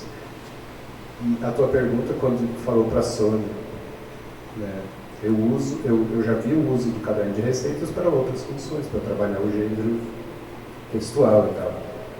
Mas essa abordagem que a Sônia traz aqui, né, mostrando todas essas possibilidades a partir do caderno, que eu também nunca tinha pensado, é a primeira vez que eu estou, apesar de conhecer a Sônia há 3 anos, eu nunca tive contato direto com a tua pesquisa. E olha toda a potencialidade que esse caderno adquire, mas é por causa da teoria da história. Sem essa reflexão específica da história, me desculpe, não chega lá. Não estou aqui desprezando os colegas da educação de forma alguma, porque meus professores que me formaram foram da educação. Mas é diferente, não é melhor nem pior, é diferente. Tem algo, e eu sei que nas faculdades de educação tem os colegas da história, com doutorado de história, que estão lá fazendo um trabalho maravilhoso. Mas existe um trabalho que é específico da história. Então essa parceria precisa. Agora, se vai migrar para a história, vai ser educação, não sei. Isso está em jogo ainda. O gráfico aí mostra que sim, que já está 40-41. Mas eu pessoalmente não vejo como uma disputa, né? Eu vejo como uma construção que pode vir a migrar para a história, mas eu não estou disputando nada com ninguém. Teve uma polêmica num evento de didática da história, que a gente teve agora recentemente virtual, que os colegas da didática da história, que você ainda citou no seu texto, né, dialoga justamente com isso no e-book. Os colegas da didática da história, eu estudo, o SAD também, e vários outros, a gente acaba falando muito da importância da teoria da história, do diálogo do ensino com a teoria que não pode ser dissociado. Isso fica se repetindo. E aí, algumas pessoas que estavam no evento, no chat, disseram assim: por que vocês usam a palavra pedagogização com tanto desprezo? E eu pensei, nossa, a gente fez isso. Em que momento? Aí uma aluna nossa do prof disse: sim, professor, vocês falam o tempo inteiro de pedagogização como se fosse algo menor. E aí eu me dei conta do que a gente estava falando sem perceber. Quando a Isabel Marques, Maria Auxiliadora Schmidt e outros autores usam a palavra pedagogização, que o ensino de história não pode se limitar à pedagogização, ninguém está desprezando a pedagogia. Ninguém está jogando Piaget, Vygotsky, todos esses estudos no lixo. Bem pelo contrário. Na verdade, a didática da história está dizendo que a pedagogização é necessária, mas ela não dá conta de tudo. É o que o James perguntou, né? Se eu olhar para um caderno de receitas uma perspectiva só pedagogizante, como eu posso ensinar com ela, pode ser que eu não chegue lá no potencial que a Sônia chegou. Mas nesse diálogo, retomando a teoria, né, o ensino da teoria, aí a gente pode ir mais longe. É esse o debate, assim. E aí, se o Prof. História é algo que vai incentivar, eu vejo como uma possibilidade, sim, mas vai depender muito de como as pessoas compreenderem. Se continuarmos a compreender que o Prof. História é mais lá da educação, é um assunto de como ensinar, e deixar de lado esse debate com a teoria, com todos esses referenciais da história, pode ser que não, né? Eu acho que o Prof. História é muito múltiplo, assim, depende da universidade. Ele não é único no Brasil, ele tem as diretrizes do Rio de Janeiro, mas ele vai se mudando de acordo com o lugar. Lá na Faculdade de História, por exemplo, os estágios e a didática da História são na Faculdade de História, nós, professores da História, que trabalhamos nessas disciplinas. Os professores da Faculdade de Educação trabalham com teorias da aprendizagem, políticas educacionais, têm as suas disciplinas, sim, eles são especialistas nisso, né? Muito mais que nós. Mas essa parte da didática da história, a disciplina foi criada, inclusive foi criada há pouco tempo, 2015, né, no PPC. E quando os alunos chegam, eles têm uma surpresa, porque eles acham que eles vão trabalhar a técnica de ensino, método, metodologia, como dar uma aula. Não, isso é lá em estágio. A gente está fazendo isso em estágio na prática. A didática, a gente está discutindo a teoria da aprendizagem histórica. Tem uma histórica no final, que é específica. Isso não pode estar associado à teoria. Então, eu acho que eu vejo para a história lá na Infernal tem esse potencial, nós temos vários colegas que têm isso, e outros também, talvez, não sei. Conheço mais essa realidade. Mas eu acho que é uma possibilidade, sim, da gente fazer esse casamento, né, entre as reflexões da aprendizagem. Eu acho que é muito potente para isso. E vejo que já está dando resultados nesse sentido. A didática da história é o caminho que a gente achou, nós, nem todos, né? Não é unânime, tem colegas que não concordam muito com essa abordagem, enfim, faz parte do jogo, né? Debater, trocar ideias. E a pergunta do Gemerson, mais específica, sobre o comitê de ética, o grupo levou um tempo até definir, porque eram várias instituições, né, que estão envolvidas. Então, a coordenadora, que é a professora Raquel, encaminhou toda a documentação do Comitê de Ética lá da Univi, primeiro, que é a sede do projeto, tem o Laboratório de História Oral lá, o IO. E aí os professores cadastraram seus grupos de pesquisa, laboratórios de pesquisa das instituições, e todos tiveram que fazer a submissão e completar toda a documentação. A gente levou quase um ano fazendo isso. É bem o que você falou mesmo. quase que a gente desistiu. A UFG, por exemplo, eu nem inseri ela como instituição. Eu estou lá só como professor, pesquisador, participante. Eu não consegui porque o nosso laboratório estava desativado, né? A gente ainda está reformando ele. Então nem tinha como cadastrar. Foi no auge da pandemia. Foi bem difícil mesmo. É bem complicado. Eu já passei outro projeto meu, individual, pelo Comitê de Ética. Eu levei 6 meses até conseguir o aceite, porque eles corrigiram 3 vezes o meu formulário, faltava uma vírgula, faltava um ponto, faltava qualquer coisinha e voltava. É cansativo, mas no final eu percebi que valeu a pena, eu aprendi muito. Eu acho que não dá para desistir de primeira. Assim. Eu sei que o tempo do Prof. História é curto, lá também a gente enfrenta esse dilema, né? Alguns alunos vêm com isso e acabam desistindo por causa do tempo mesmo. O que a nossa entrevistada ali falou, né? O mestrado dela levou 5 anos, tinha gente que levava 8, o doutorado levava 10, 12 anos. Você ia pesquisando, ia tudo hoje. Ritmo louco, né? Muito louco. E aí começou, já está terminando, o professor já está marcando a banca. E aí complica, mas tem determinadas pesquisas que não vão poder ser realizadas sempre. Porque é muito novo para as ciências humanas, né? Como você disse, as normas ainda são para a saúde. Se lê o formulário lá, está falando que parece que é um formulário para enfermagem. Não está bem adaptado para as humanas ainda. A gente nem sabe como responder certas perguntas. Mas agora eu encerrei esse meu projeto, aí veio a fase do relatório. Não tem essa ainda, né? Não pode esquecer que tem o relatório depois. Não adianta inventar muita coisa, depois você não vai poder comprovar. Mas vale bastante a pena, assim. Se não for agora no mestrado, tenta lá no doutorado, quando vier o doutorado próprio, porque é um aprendizado tão grande, a gente aprende tanto nesse processo, tudo que é meio sofrido, assim, meio complicado, no final a gente não se arrepende, porque eu aprendi tanta coisa sobre ética e pesquisa. Aí esse nosso então foi aprovado, por isso que a gente demorou tanto para começar. Foi um dos motivos. A ideia era começar lá em 21, mas não deu. Então em 22 nós conseguimos a aprovação lá. Mas foi mais difícil ainda de fazer o projeto, porque foi em rede. Então primeiro tinha que ver quem conseguia. Acho que no final 5 conseguiram. A gente teve 5 processos de contingente.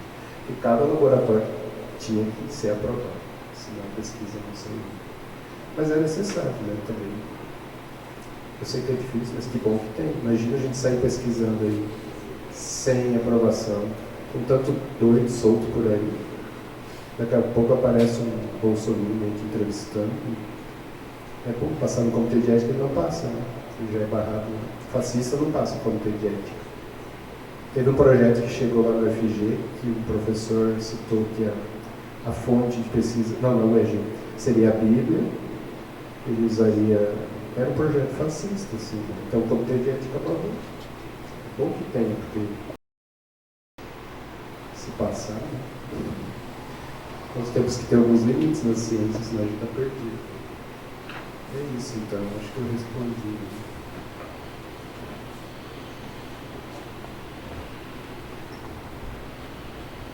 Gente, acho que é isso, então, né? Se não surgirem mais perguntas, agradecer mais uma vez.